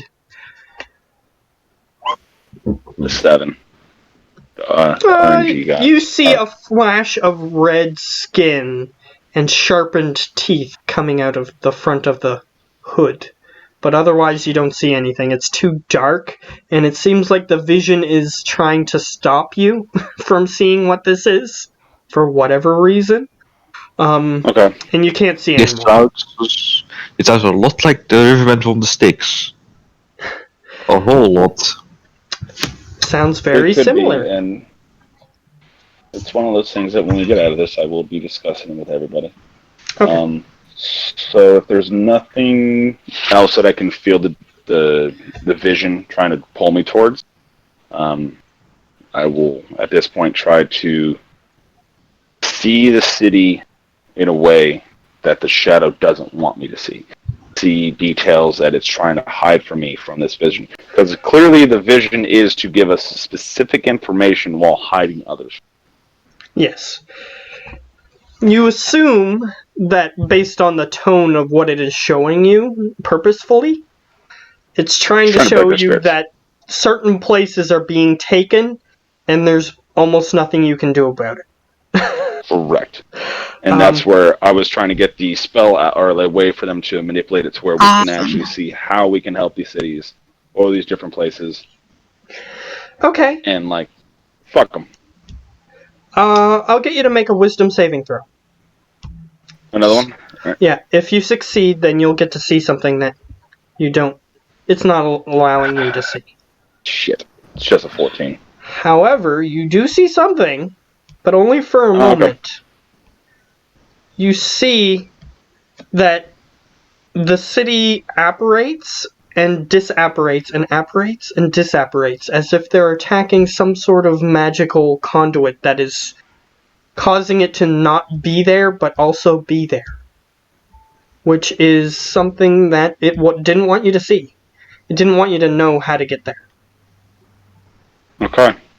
There's some sort of magical force causing it to be... I'll get you to make an Arcana check to see if you can tell why it's apparating and disapparating. That's athletics? Ooh. Nope, that's another athletics. Jesus Christ. Oh my god. Can we take that 20? Jesus. Here's what I'll say. You accidentally did it 3 times, I'll give you the natural 20. So 29. Oh my god. I'll say that the first mistake is gone because that's how it always works. No, I know. I'm gonna try to use the pen from now on. Crap, that was the worst. Yeah, I'm gonna let that go because that's extremely unfair. Because you clicked it 3 times. I kept going for it too. I know. It's harder to not comment on it when you do it 3 times in a row. Just gonna say. I understand. Like I said, Fat Fingers, ladies, hit me up. Either way. Okay. So, you know what this is. This city, in and of itself, has ethereal properties. And somehow the shadow is attempting to dismantle the fact that it's ethereal to try to make it corporeal. Okay. So, with that and the guy, can I link that this is probably a city of the dead? Potentially a place where souls in that are taken to? I'll say that since you got a natural 20 on that one, that guy just can bring people to an ethereal place. Okay. Okay. And the Cool. city is based on the race of the creatures that I told you, the fish people. And they're not like Naga, right? They're more like what you said, the Monte Calamarian. Yeah, more like that. Okay. Except they have like a tuna head rather than more of a squid-like head. Okay. Excuse me. And those creatures can worship whatever they worship. They can bring into being. So you have a feeling that that guy that was riding the red dragon was one such being. Okay. Okay. Is there anything else that I can sense from the place? You know that that creature can make things ethereal, probably. You can surmise that, but other than that, it's not clear. Nothing else is clear. And I can't affect the world in any way, right? Like I No. can't right now try to form a magical spell that when I leave will go off and potentially warn anybody. No, unfortunately. Okay. You'll have to wait until you're Can't- back okay. in your body. Am I capable of leaving some type of arcane sigil or something here that I can use to hone in on a spell afterwards? I'll say that most spells that require you to see things, you've seen enough of this city to be able to identify it, and if you want to say, use scrying on it, you can do that. Well, no, I'm thinking more of like message. Trying to get, like I said, a message directly to the guy with the dragon to be like, they're coming up on your ass, they're coming on your six, or they're coming up in this way and you're not seeing them, take them out. To Okay. give him just a quick... Yes, you've seen him well enough that for the sending spell, I think it's called, I think that's what you're referring to, it would work. Yes. You've seen him well enough that you can cast a sending spell to that creature. Okay. Cool. Then if nothing else, I'm going to try and contact the others that I should be connected to in some way, and try to get to them that we have the chance right now to see what they don't want us to see. Try it. Mhm. Look as deep as you can into what they're trying to hide from. Okay. And because of what you did, I'll just tell you as a player, I did give some of the other people opportunities to see things that they weren't supposed to see. Okay. So, yes, while you were gone, I did give those opportunities. Okay. So, the only person who didn't really have that opportunity was Lily, but Lily wouldn't have probably thought of Well, if this is anything to Well, that's do. what I'm saying. If this is all happening simultaneously, maybe it happens right before she fades out from where she was at. She gets maybe just one roll. That's what I'm trying to go for, is at least trying to, like, get it to everybody. And since she went first, she wouldn't have this opportunity in your narrative to have come up. Yeah, what I'll say is, she could have, but, I'll get... Is she still here? Yeah, I see her. Okay. Yeah, and I'm trying to figure out how to get out of it so I can start doing my work. Just a minute Maybe and I'll it help kept you just long for this. Just a minute and I'll help you. Okay, so Lonnie, Lily... Yeah? I'm gonna get her to roll an intelligence check to see if she'll be smart enough to think of something to do. I hopped out of roll 20, Oh, okay. and I have a shitty laptop, so... That's it will okay. be... Unless you want to roll for me. Do you know what your intelligence modifier is? Probably a 1, if not lower. I mean, probably a 0. It might be lower. I think it's -1. It might be -1. I'll believe it.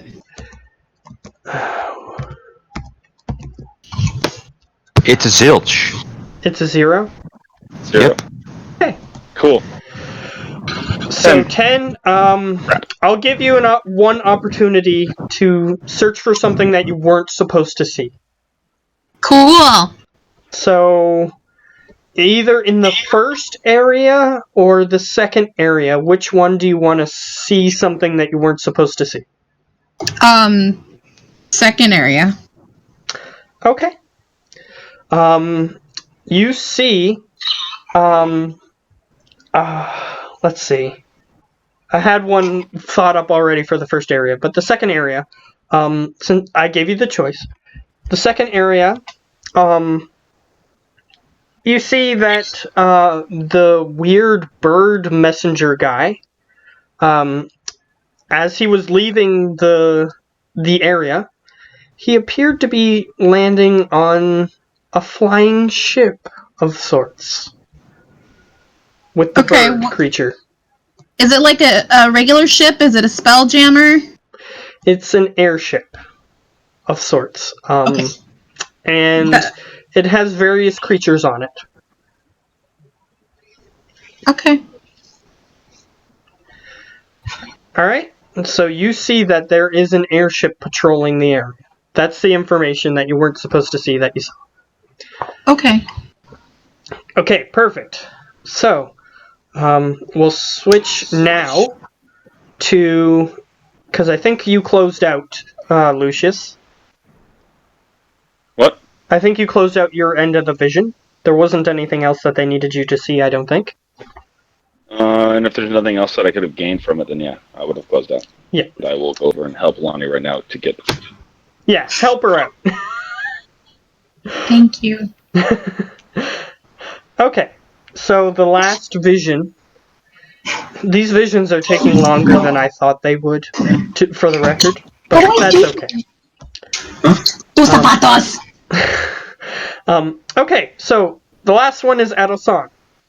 Mm-hmm. So you're headed towards the tower, correct? Nothing. Yep, I was. Did that already. Y'all can still Okay. see me. Just so you know, you're not muted, but you're going to close out soon anyway, so it won't matter. Anyway. Awesome. Yes, Adosan. You are headed towards this tower. It's just a large spire. Completely circular base. Still there. And it just goes up to... Oh, I had something plastic stuck to me. Weird. It goes up to, oh, I have something plastic stuck to me. Weird. Yeah.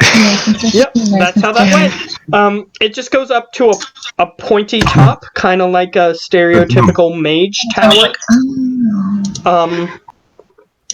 However, you made a history check long ago that we're going to capitalize on. 18. Yes. Ivran is the owner of this tower, and he is about as old as your father.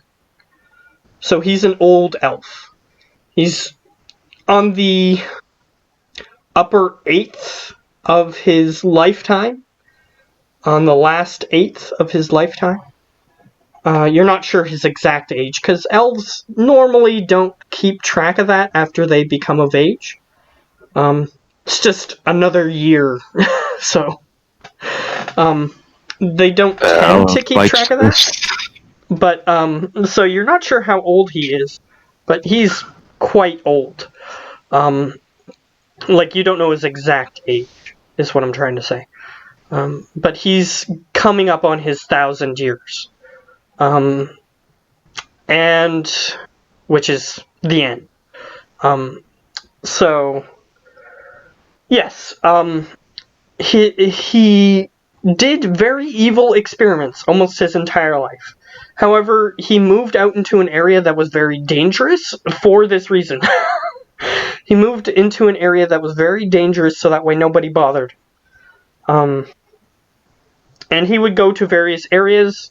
Every time he would go to a more populated area, because he would do that from time to time, the authorities would try to catch him, and he would always have some sort of escape route that allowed him to either teleport or just not be where they expected him to be. So, He is not a fool. But he is very evil and on watch lists all over the world as a most wanted criminal. He's kidnapped people, various experiments.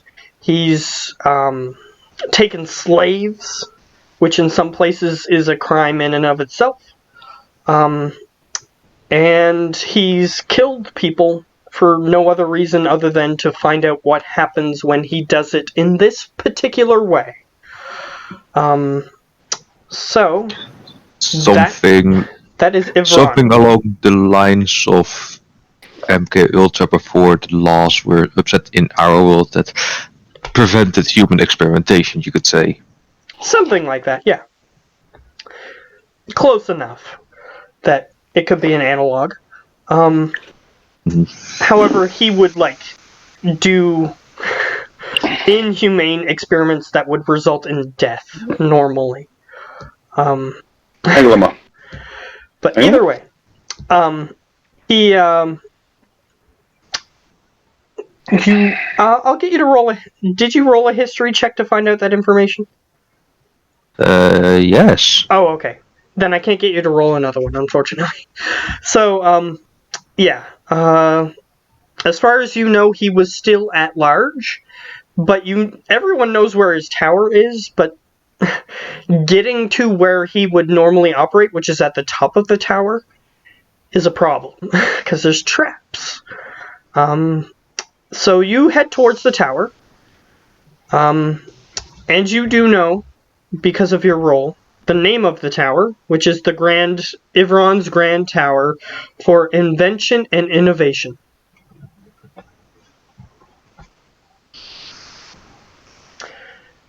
If you can't tell, he's full of himself. If you couldn't tell. Yeah. A bit less, not so humble. He's less humble than you are at times. You can be kind of braggy about your skills at times. Yeah. But he's even more so. As some Is he brags, worse but than Mangala? Yeah, very much so. Erson brags, That's a fucking but feat. That's a goddamn feat. Erson brags, but he knows when he has meet his match. Well, Mangala only had less than a decade to do his experiments. Whereas this guy has lived for about 1,000 years to do his experiments. Yeah, duh, that's why it's like, goddamn. Yeah. So, Sticking to that mentality. Fucking Christ. yes. And he would go into settlements and kidnap various civilians at times. Well, no, my biggest thing on the guy is the fact that he would have, oh, baby got born. Cool, let's see what happens, and we throw it out like a 10-story fucking building. Yeah, he would do things of that nature. And even before he needed his tower, he would do things like throw people out of buildings into pools of acid to see if they would burn just as quickly. Oh, totally get the next logical step would be, what happens now after they hit solid matter, they hit some other shit. Totally get that. It's still just, God. Yeah.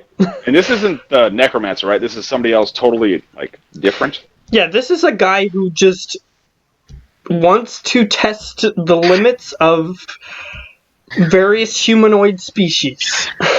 Cool, I'm just saying, because if this ended up being a Necromancer, I'd have to fucking take him out. I can't follow a guy like that. No. Yeah, let me say this. This is Erosan. His evilness cranked up to 11.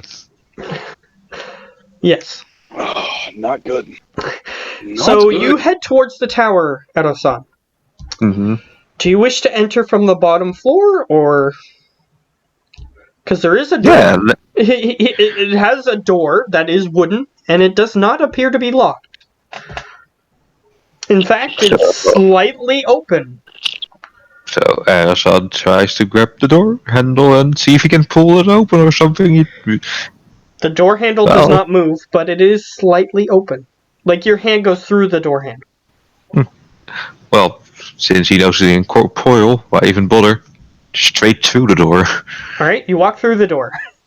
And this room is pitch black. However, you have dark vision. So you can see that the room is covered in blood. Dried, darkened blood. However, you do not see anything else. It's a very thin hallway which leads to a stairwell up. However, you know that the floor is approximately, from one side to the other, it's a perfectly circular one. From one side to the other, maybe 100 feet all the way. But this hallway is like maybe 10, 15 feet across. I have a feeling if I want to spot the trap, I have to roll a perception check. Yes. Whoops. Okay. I am looking for... There we go. Yes, you do see a trap. However, you realize you're incorporeal, so the trap might not affect you anyway. Well, it's a swinging blade trap. knowledge. It's a swinging blade trap, literally. Like, straight out of Indiana Jones. A swinging blade trap. But you say all the walls are covered, right? Yeah, there's a little slot in the wall, which is why you know that a swinging blade probably comes out of it. Well, start walking forward and up the stairs, just exploring all the traps to see where they are. Alright, you see that it appears to be both tile and rope activated, this particular trap. Because there's ropes approximately 5 and then 10 feet up, because the ceiling is 15 feet up. So if you're got smart and tried to jump over the tile, you could potentially hit the ropes and still activate the trap. However, you just walk right past it. And you can tell that the tile trap is there, because the tile trap is the tile that is the trap, is slightly differently colored. You notice that there's approximately 15 blades till you get to the other side. One blade for each foot. Yes. Approximately. Either way. Yeah. You get to the other side and you go up the stairwell. Mm-hmm. The next floor is completely open. And you see what looks like 4 different tanks. Large tanks on this floor. Kind of like large vats, if you will. They each have a spigot on them. I have a very good feeling that this is acid. However, you can see in each one. One contains a red liquid, one a blue liquid, one a red liquid, or did I say that? Red, blue, green, and black. That's what they are. There's 4 different vats. It appears that, however, there is no trap for these. These are just things you can interact with if you manage to get in the tower. Just walk straight past it, just having a feeling like this has to be something that people need to interact with to get themselves killed. However, you do see that the liquids are being mixed and they're thick and silky. Yeah, that's definitely an ooze. However, you walk up to the next floor, and you see just what appears to be another hallway that leads to a staircase. Perception? Alright, go ahead. Oof. Yeah, you don't see anything. Just start walking. You assume that this hallway is clear. I certainly do. Whether or not that's a correct assumption, that's for another day. It sure is. So you walk up to the top of this particular area, and you see that there's another room that contains skeletons. That's all. It looks. Imagine this. You're walking into a hoarder's apartment, and there's only those little hallways that you can walk through each room.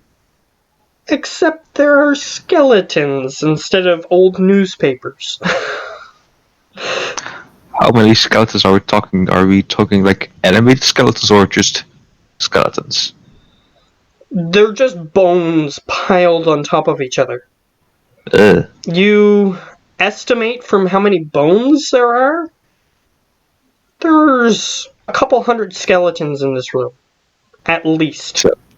So Axel just walks to the room, just looking at the pile, goes like, "Yep, definitely a Berserker. Even far more than me."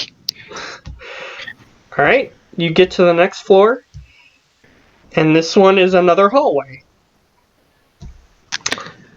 You can attempt to perceive if there's a trap in this room. 13. You don't see any trap. So I'm suspicious. You can be suspicious, but whether or not you see the trap is determined by the roll. So, you walk through this room, and on this next floor, you see what looks like an experimentation area. So there's like chains attached to what looks like the Hangman game. There's chains attached to the wall. There's chains attached to just another piece of flooring that looks like it can flip up and down. And you just see like tables with normal tools on them, like tinker's tools that you recognize, that you actually have some of these tools. Like, they're slightly different looking, but they have the same function. Like little hammers and little pliers and things of that nature. I have a very best feeling that these are not used the way they should be used. Yeah, you look at them, some of them, their tips are slightly reddened. Yeah, they're not supposed to be used as they should be used. Definitely not.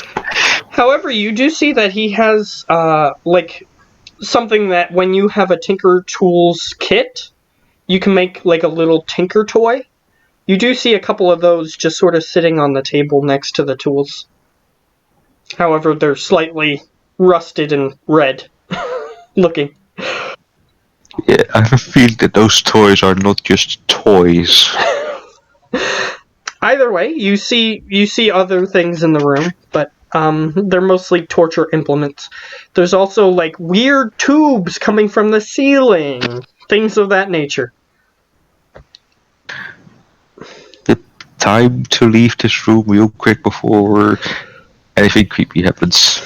Because I have a feeling that those tubes are not just ordinary tubes. Alright.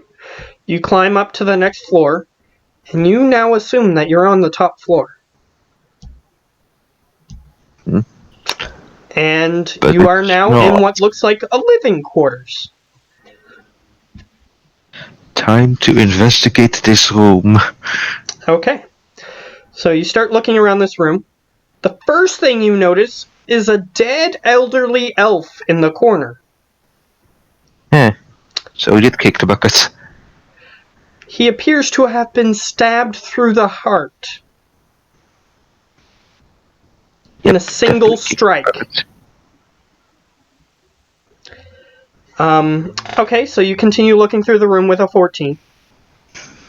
There's beds, multiple beds here, some of which have chains attached to them. One of which is completely sectioned off by itself with curtains around it, which you assume is his bed. And you see another workshop-like table. You also see some foodstuffs. He's also carrying a bag of foodstuffs and perhaps other things. However, he is stabbed through the heart, so he is not exactly carrying it, but his death grip is around the bag. And you can see like what looks like a corn ear sticking out of the bag. Either way, and he has a table with bowls of food. You see chains attached to another wall that appear to be broken. Those chains. As if someone broke them, is what I'm trying to say. You see arcane sigils on one of the walls. In a circular pattern. Kind of looks like a doorway. And you also see with a 14, yeah, you just see like regular living space items, except the food appears to be rotten because it's probably been a couple months. The body is slightly decayed. Yeah, it just looks like it hasn't been tended to for a while. Are there any, like, balconies, windows? There is a window, however, it is very small and near the roof of this particular room. Well, time to check out if I'm really at the top floor. Alright, you look out the window, you look up, and you can see the edge of that castled-like point at the top. Like you see the little... It kind of looks like a witch's hat. So you see the little brim of the triangle part at the top. So we're not completely at the top yet. Perhaps, but you don't see any way to get up there, even with your investigation check. Section of bed, change to walls, change to sections of bed. Too bad I can't interact with it. Yeah, you cannot interact with it.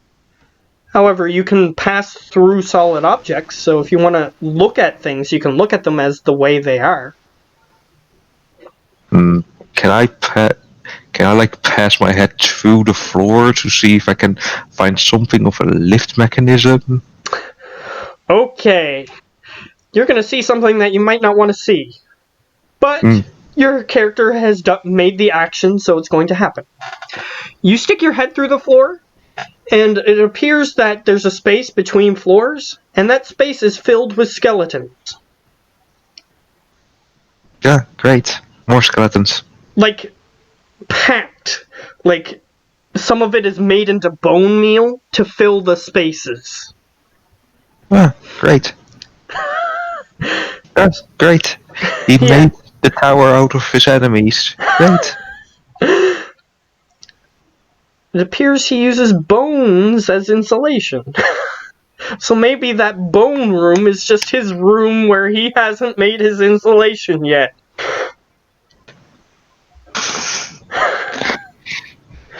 Yeah, that's definitely not creepy. So you stick your head in there and that's all you see. It's just like white powder and then full bones and skulls and teeth. Slowly pull it out and take how do you call it? The fetal position. Alright, and as you begin taking the fetal position, you see something black crawling along the floor. Here we go. Erson gets on his hands and knees and starts crawling after it. Alright, the black stuff starts coagulating around the dead elven body. Oh boy, here we go. And it just covers up his wound and absorbs into his body. And suddenly his wound is healed. And he goes...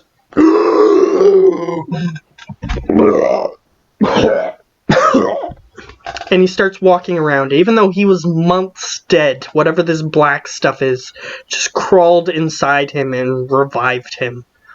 And he starts moving around the room. Yeah, as he's coughing, Ariston says, "Yeah, that what a few months of just sitting still does to you." Yeah, and you hear loud cracks as his joints start to move. It appears as if it didn't heal his rigor mortis. it just healed his wounds and brought him back to life somehow. So you just he's hear loud cracking as he moves his fingers and his joints, and he tries to move himself. And he manages to get to the curtain-covered bed. So it goes like, ooh, you will be feeling that tomorrow, and that, and that, and that. Yeah. And he manages to get himself into the bed, and he goes, oh, so that's what death feels like. Oh. As he starts quivering in a perhaps uncomfortable way, as you suspect he is feeling a strange sort of pleasure from this. Ugh. So Ashton just walks up to the bed and sits beside him. Yeah, that can be interesting at times, but no, not pleasurable. No, that's bad. You have a feeling that this is definitely Devouring.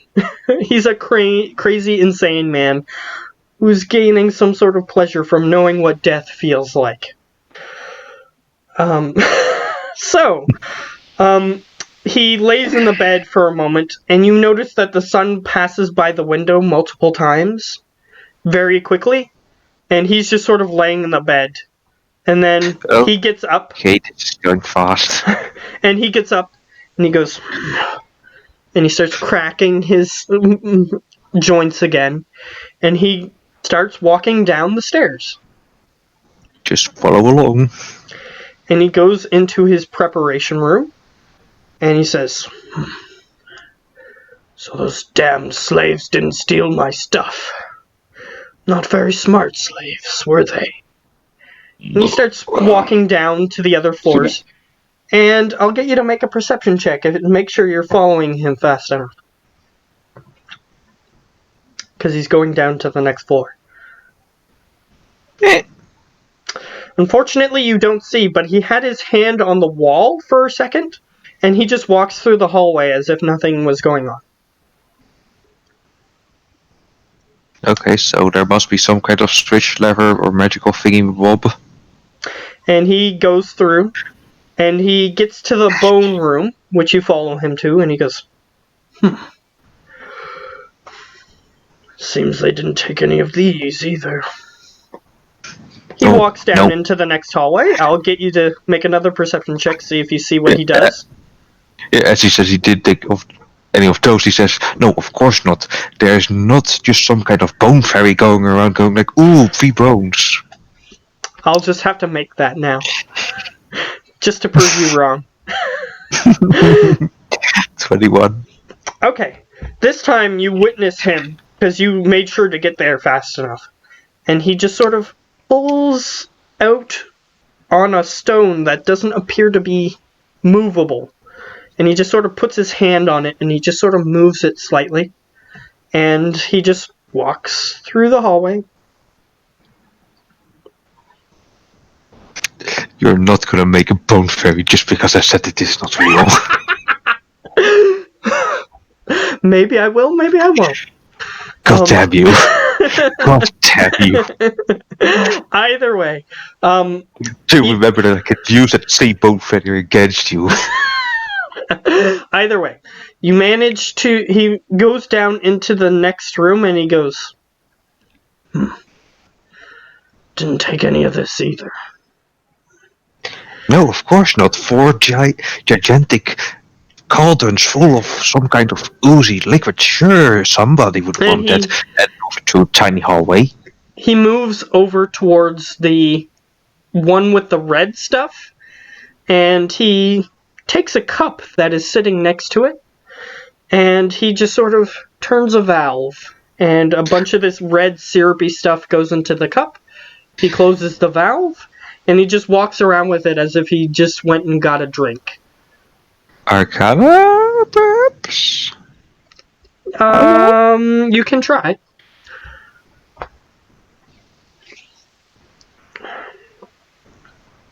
$12. Yeah, you don't know what it is.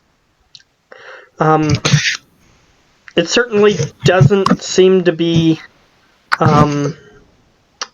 anything you recognize in the magical realm. is what I'll say.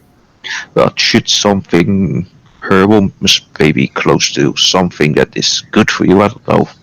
And he just sort of takes a sip from it, and it's really thick and syrupy still. And he just walks up through his hallways again, this time moving the rock back where it was before, and then he just goes back up through those hallways, moving the traps back into place. And he just sort of goes back into his bedroom, and he sips on this red, thick, syrupy liquid. And he goes, "Why am I alive? I thought I was dead." I'm curious, can Erison just dip his finger in the cup and mess with the liquid or something? You can try. However, if you do, then your hand just goes right through it. No, Erison you have the cup, so Erison goes, boop. Yeah, you try to do something with it, but it doesn't work. Bummer. Well, you're alive because some kind of freaky black goo finds you very interesting for your very sadistic and weird manners. And he goes... And he just sort of looks around as if he hears a voice. And then he goes, "Right.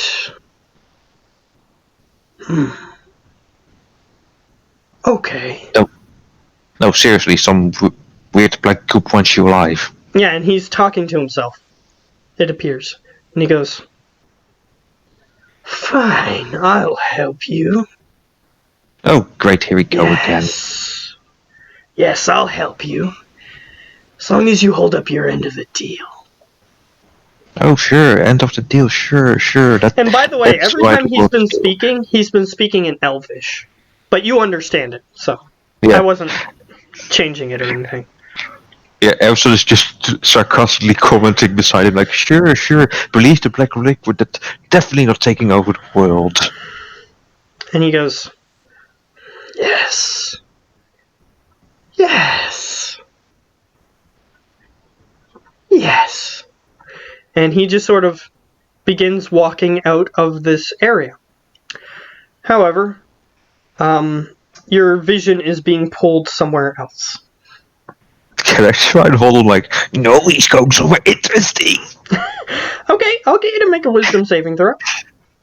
Because Oh, everybody God, else I'm has so had a bad. chance to see something that they weren't supposed to. 15? You manage to just barely hold on, but you can still feel that force pulling at you. It's like you're standing in a wind tunnel. Yeah, Elson just gonna be like, must see what that is. Alright? And you do get pushed outside of the tower, however, and you're sort of just holding onto the ground. Somehow you're managing to grip the ground, even though you're incorporeal.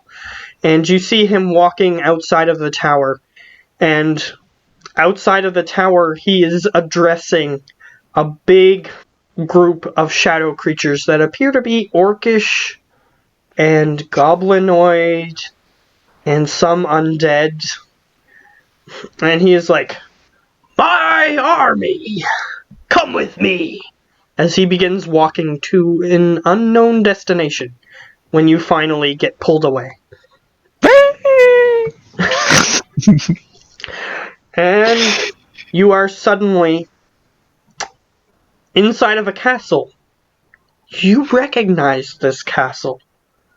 This is where you were almost killed by a man with ice picks that looks like a jester.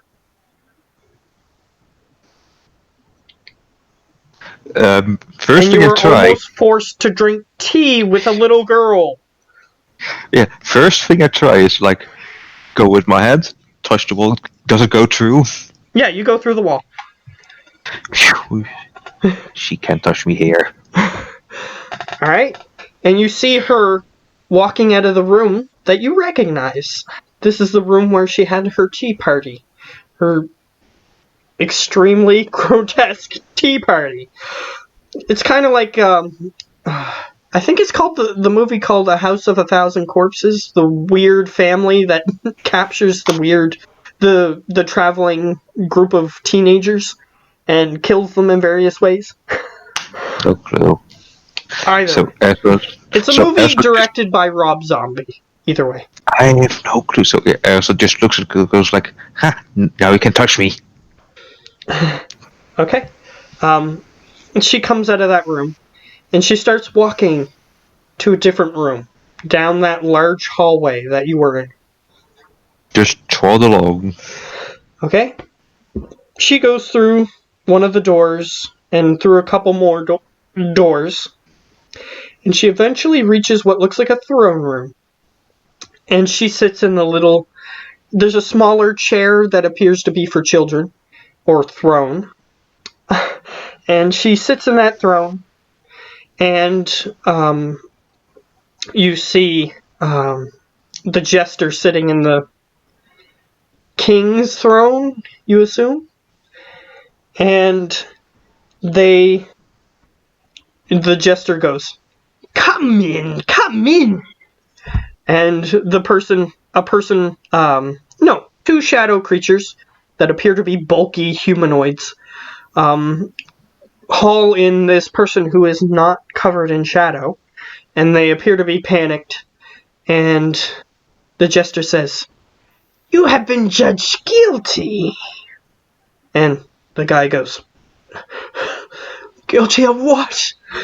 And the jester goes, "Not being like us.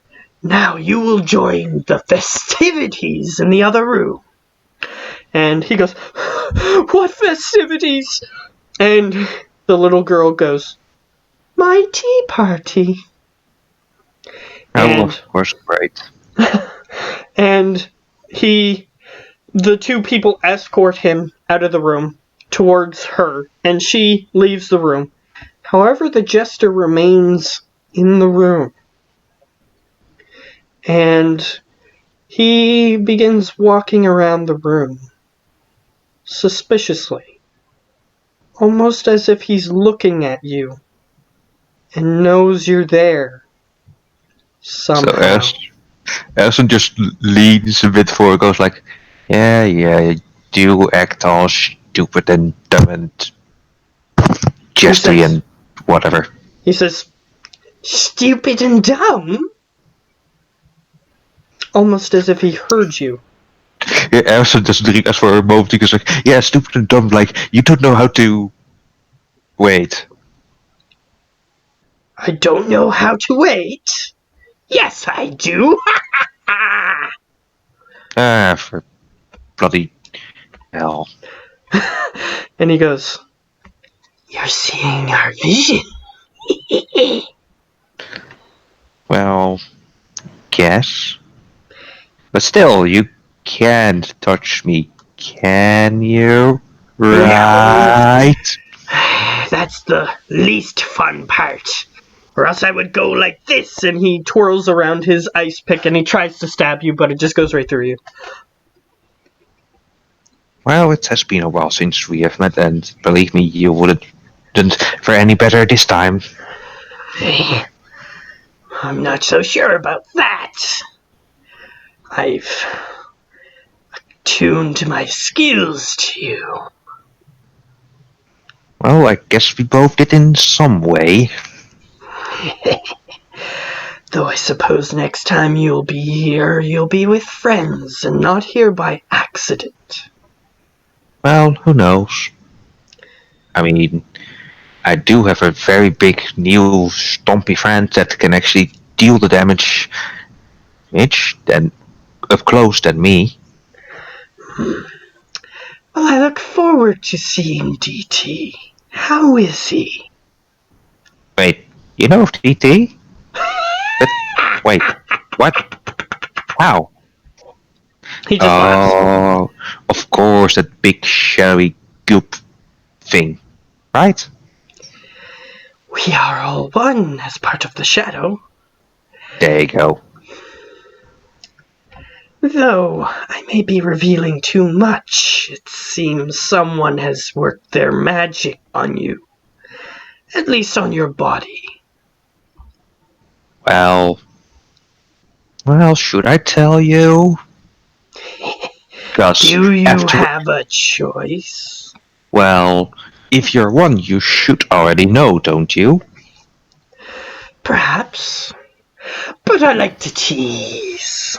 As he just sort of Well, itches the side of his face. I also just takes seat in the king's chair, just goes like, ah. Well, as long as you don't tell, then I can be sure. If you do know, Well, you're being very vague. It's hard to tell what you're referring to. well, you say you're all one, and then if that's so, then you should know why I am, well, like this currently, and for what reason. Our messenger arrived at your camp. There you go, that wasn't so hard, was it? Perhaps I shouldn't tell you this, but it's to help us figure out how to deal with you. See where you head first. See what priorities your group has. The more we learn, the easier we can deal with you. Believe me, we are the most disorganized, disorganized, dislocated, disgrouped people that you have ever met. So if you think we're going for A, no, we're going for Plan Z. Well, I'll have to keep that in mind. As he just sort of takes out this little notepad that he had somewhere. You don't know where he kept it in his jester costume, but he just sort of reaches to his side and he has it and he just writes that down. Yeah, but then if you think we're going for Plan Z, no, we're going for Plan A. But then again, we go for Plan B. Then as it just keeps on twisting, And he just turning. keeps writing. He keeps up with you, and then he like flips pages and continues writing. Literally, it's,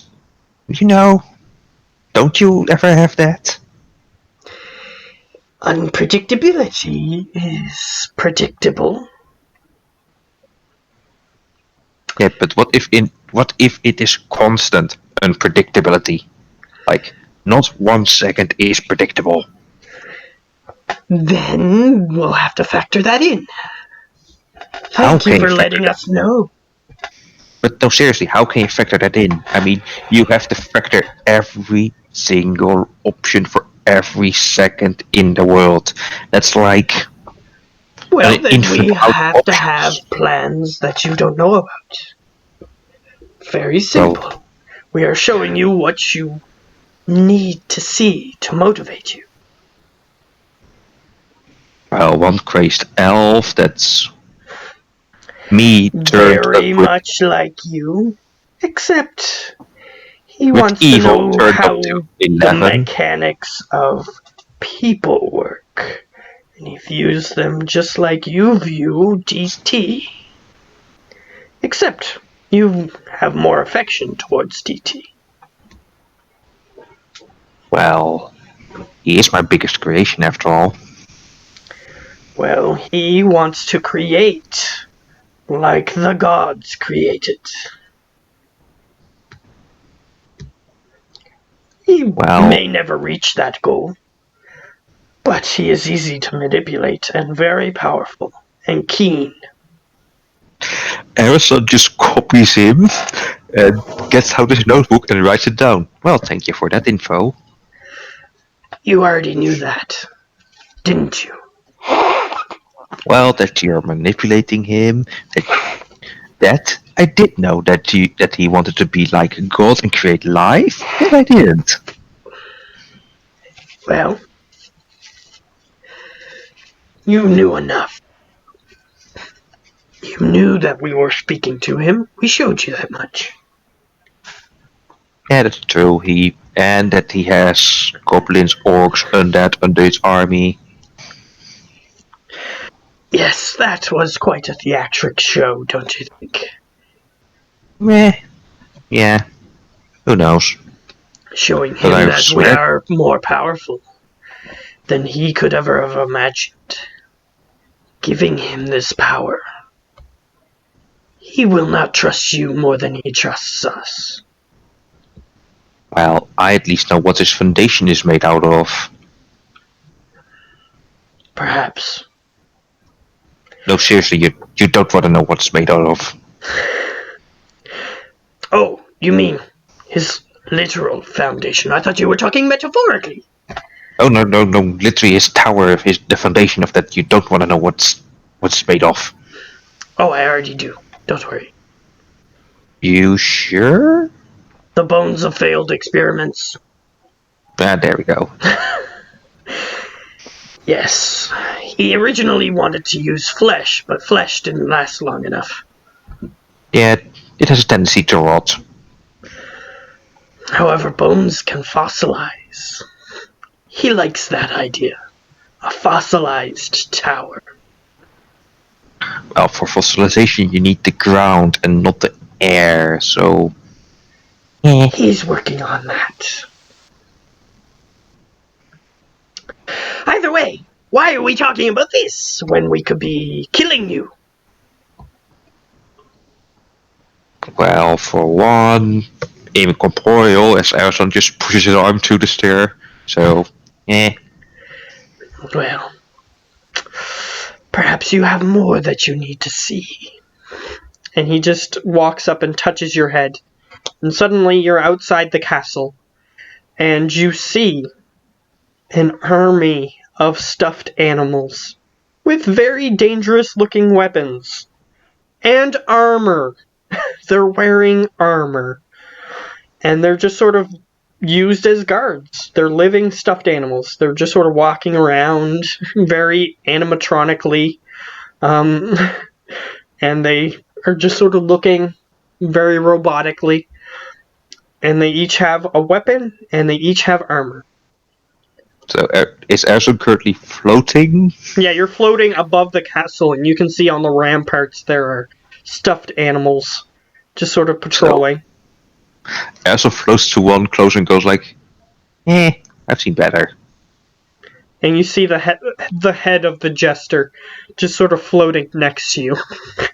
And he says, "Perhaps, but have you fought an army of them?" Well, does it count when when your own little tinker toys turn against you because you made a tiny mistake? Was there an army of them? How does 200 of them sound? Well, that would be a decent sized unit. Well, we're talking about most of them hand sized, some of them larger. Well, that would make a decent sized unit. And he shows you that there's like life-size stuffed bears that look relatively realistic, that have armor on them. And it's just sort of going. Yeah, but I mean, I've seen better. I mean, they move so. How do you say wood-like? That is because they are animated objects. Well, that's why you don't use magic for mechanical things. This is more of the girl's idea. Well, that's why you set boundaries on IDs. Like stupid IDs, you instantly throw in the incinerator. Don't worry. They are quite hard to deal with. And you see the bear just sort of start sniffing the air, and it darts off, and you hear, "No, no!" And you see the bear just rip the guy's throat out, and he just goes, and the bear just goes back to where it was. Well, that was not really a challenge. I mean, that was like an unarmed person. Yes, but a real bear could do that, yes? It is as if it is a real bear. That's true enough. And he shows you that there's like a one that looks like a humanoid stuffed rabbit, and it's patrolling the ramparts with what looks like a firearm, and it aims, and it sees somebody far away, and you see the person fall down, shot. Well, that's just senseless at this point. This is simply a demonstration. We brought a few people here just to show you what we can do. Still senseless. Could have used them in better ways. I mean, you could have set just a simple range or dummies. These work just fine. If you think so. And he says, but our time is running short. I see that you have the ability to snoop. Would be remiss if I didn't give you that opportunity. So to what, he said? Snoop. Well, if you insist. So you can make a wisdom saving throw. See if you can see something you're not supposed to see. 12. Unfortunately, he says, oh, you're too late. And he just, a hand comes out from wherever his face is being projected from, and he just pokes you in the nose, and you awaken. Okay. Well, at least new information. And so just opens his notebook and starts taking notes. Alright, so everyone is awake. However, it's only you and Tim here. So here's what I'm going to say. Is everybody is going to talk, but I'll let you and Tim interact with each other if you wish. So Tim! I'm here. Alright, I was just making sure, because last time you weren't there. So, yeah. You and Erosan can interact with your visions, if you wish, about your visions. Oh. But everybody else like... isn't here, so I'm going to wait until another time to do the rest of it. But Yeah, that's where we're going to end off. After you guys are finished talking about yours, we're going to end. Erso just says, well, I have two very bad newses. Oh, and what are they? Well, a teeny tiny bit of good news, I think. I just look at him, waiting for him to start talking. Like, I don't say anything, I just stare at him. Well, bad news one is that a 1,000-year-old crazy, well, as crazy as me, but evil turned up to 11 kind of elf has been resurrected and is now leading an army. An army of what? Goblins, orcs, undead. Okay. Is he on our side, or is he on the side of the shadow? A shadow. I'll say that he describes the circumstances. So he was revived by the shadow, so he's working willingly with them. Yeah, and also like a brief history of the elf that has been resurrected. Yeah, so he's a guy who would raid villages and stuff. I'm sure you heard that part. Megala times 1,000. Got it. Yeah. And then we have Kitty Kingdom. Sorry, what did you just say? And then we have Kitty Kingdom. Kitty. And I'm gonna like just make a motion, like petting a like little kitty. No, kitty like kid. Oh, kid, like minor, not like minor, but minor. Yeah, let's just say that that place is no fun. Where's the good news? Well, the good news is I know their capabilities. Yeah. Is the kitty kingdom on our side or also against? Also against us, and they have kind of animated giant stuffed toys that are armored and armed. Okay, so we at least know the specific individual. Yep. Wait, hold on 1 second. Stop. And then I'm going to cast Sending to the one guy and tell him to, watch those areas. And if that takes up everything, then, that takes up everything. But I'm going to really quickly cast that and then look back at Erosan. Okay, so you're sending it to the godlike being?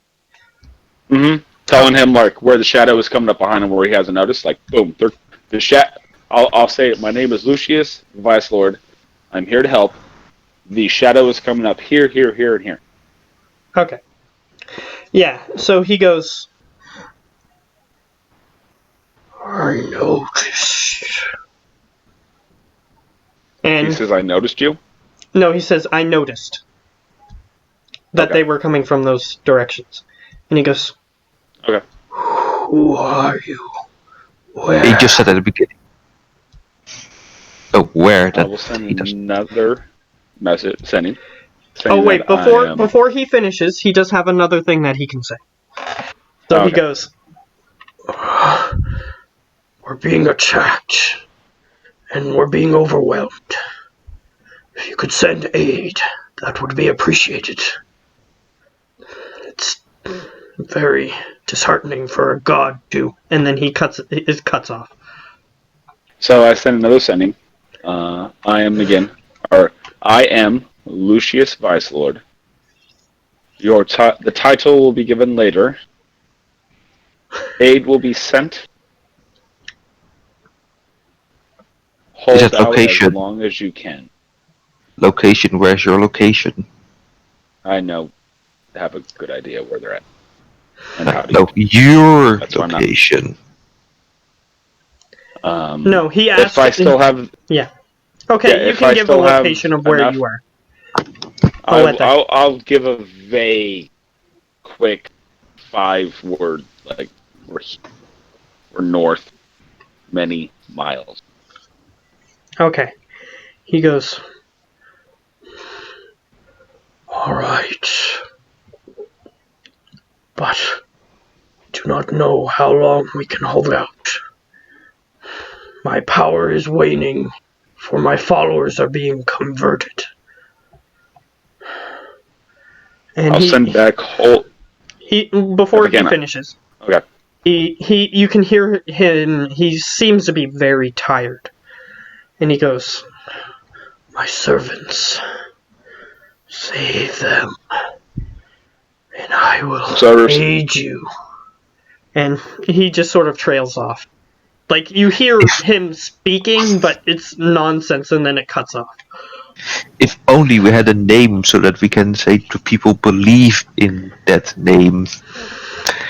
I will send one more message, saying if you're able to.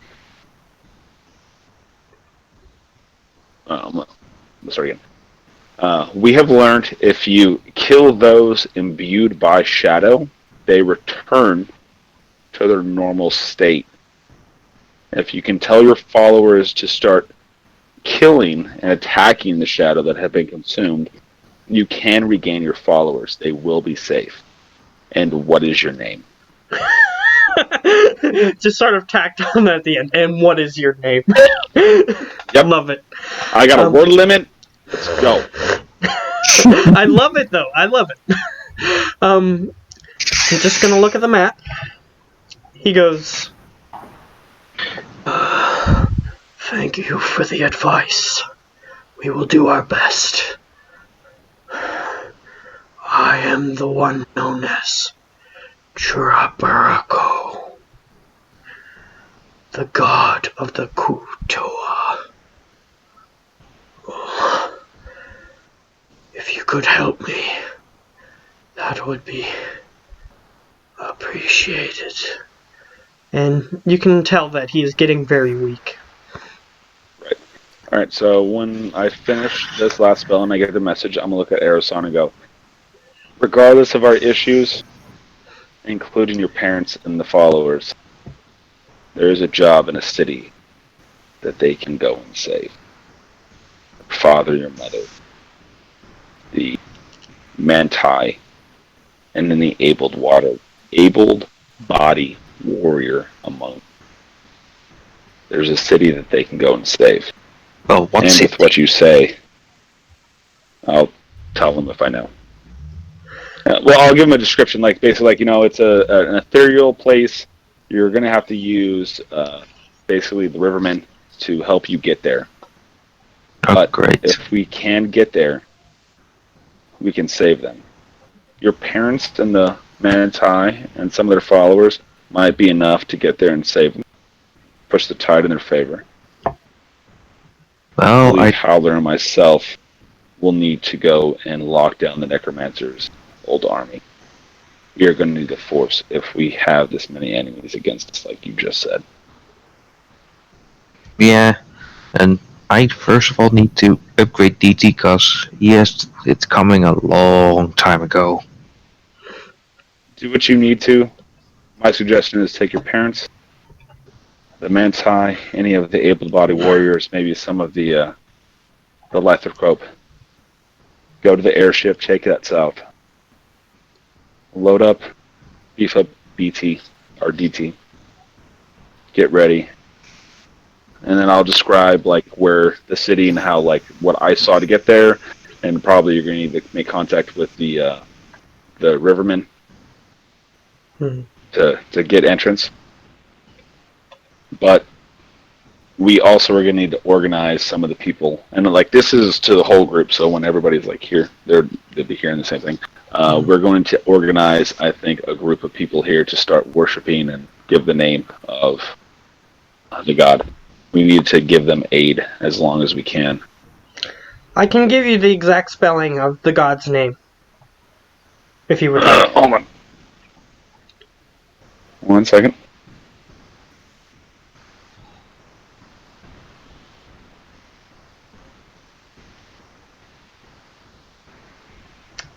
Shit.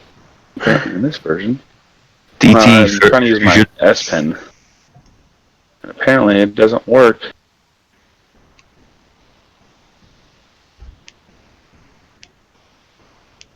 Hold on 1 sec. Could you just put it in the Discord real quick? Sure. And I'll get it later. Because I can't pull up my notes when apparently I'm in this mode on my tablet. Yep. Gives me better, like, power from the device, but I can't use some of the features of this. So.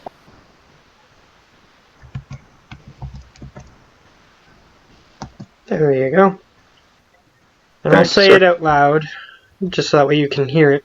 CHURABURAKO.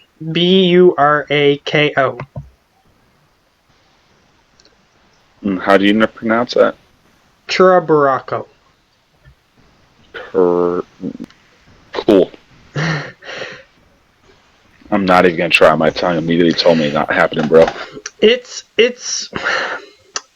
a Lovecraftian type name, is what I was going for. That's totally fine. If we get the old ones involved, they should fuck up the shadow. So, yes. Alright. So I'm going to tell again, Edo-san. I know your parents are at odds with what me and Howler are trying to do. And while we will try to take advantage of this opportunity, the truth of the matter is if we do not all come together, we will not abide by what is. All coming together doesn't mean making a bank system. I'm going to kind of look to the side and look at him and go, again, we will take advantage of the opportunity presented us because that is our nature. But what we strive for out of something cannot happen if we fail. We strive as hard as we can to survive. While you may not agree with what we are doing currently, if we do not come together and start working towards the better end of stopping the shadow, regardless of what we try to do and you, we will fail. Failure is always an option, but yeah, this time it's a very hard option. If we fail, we all turn to shadow and die. That's what I said, a very hard option. So, do you think you can convince your parents? To fight This against a is not shadow? something. Yes. Yes, to go and save that city. With the understanding that we will be putting people to help our own agenda as well. to establish trade. If we can save that city and stop them from overtaking it, an ethereal plane that is able to hold out against a shadow, that is a great resource that this city that we are trying to build. So just let me get this clear with you. You're sending the people to an ethereal city that you think you can use as a great resource, but that are totally against your ideas. There are green dragons, people there that with their own beliefs can manifest gods. I Yes, don't think I you would just... be willing to send anybody to help save them. And in all honesty, your parents, those Manti, and yourself with DT, away from what you just said, could save that city. I think one of the reasons the Shadow showed us this vision is to distract us, to pull you towards a certain agenda, as well as the rest of us. And if we all focus on something slightly different from each other's visions, we can defeat the Shadow. If you think so. Otherwise, we already lost Edison. What's the point of anything? Also, I'll just chime in. Edo-san, or Geo, since Edo-san's ideals differ so greatly, we did talk about if Edo-san wanted to leave. So this could be an opportunity for him to leave if you wanted to play another character. I'm very much liking what I have now, what I've built it all up to, so Okay, I'm that's not letting fine. it That's go fine. to waste. I'm just saying that is something that we did talk about. So if you wanted to switch characters, you could do that. But Then you guys would have a very agreeable character for you guys. yeah, he does have Which another would be character nice. that would join. That would be Well, agreeable. Just like meta moment between all of us.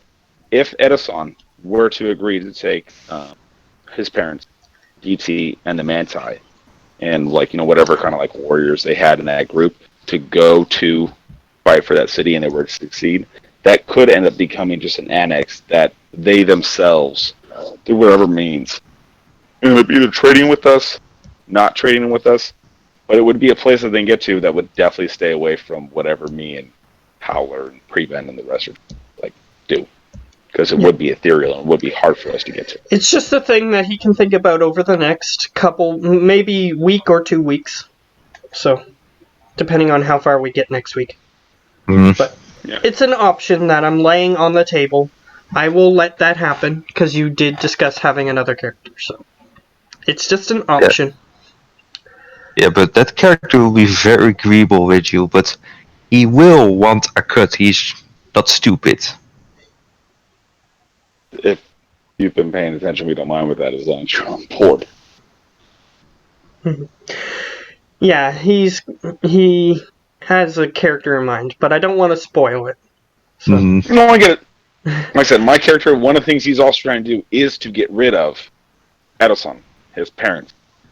He would love to keep the Manti, but at this point, the fact that they agreed and then pulled out right away to join them, his parents, I'm like, okay, get that force out of the city.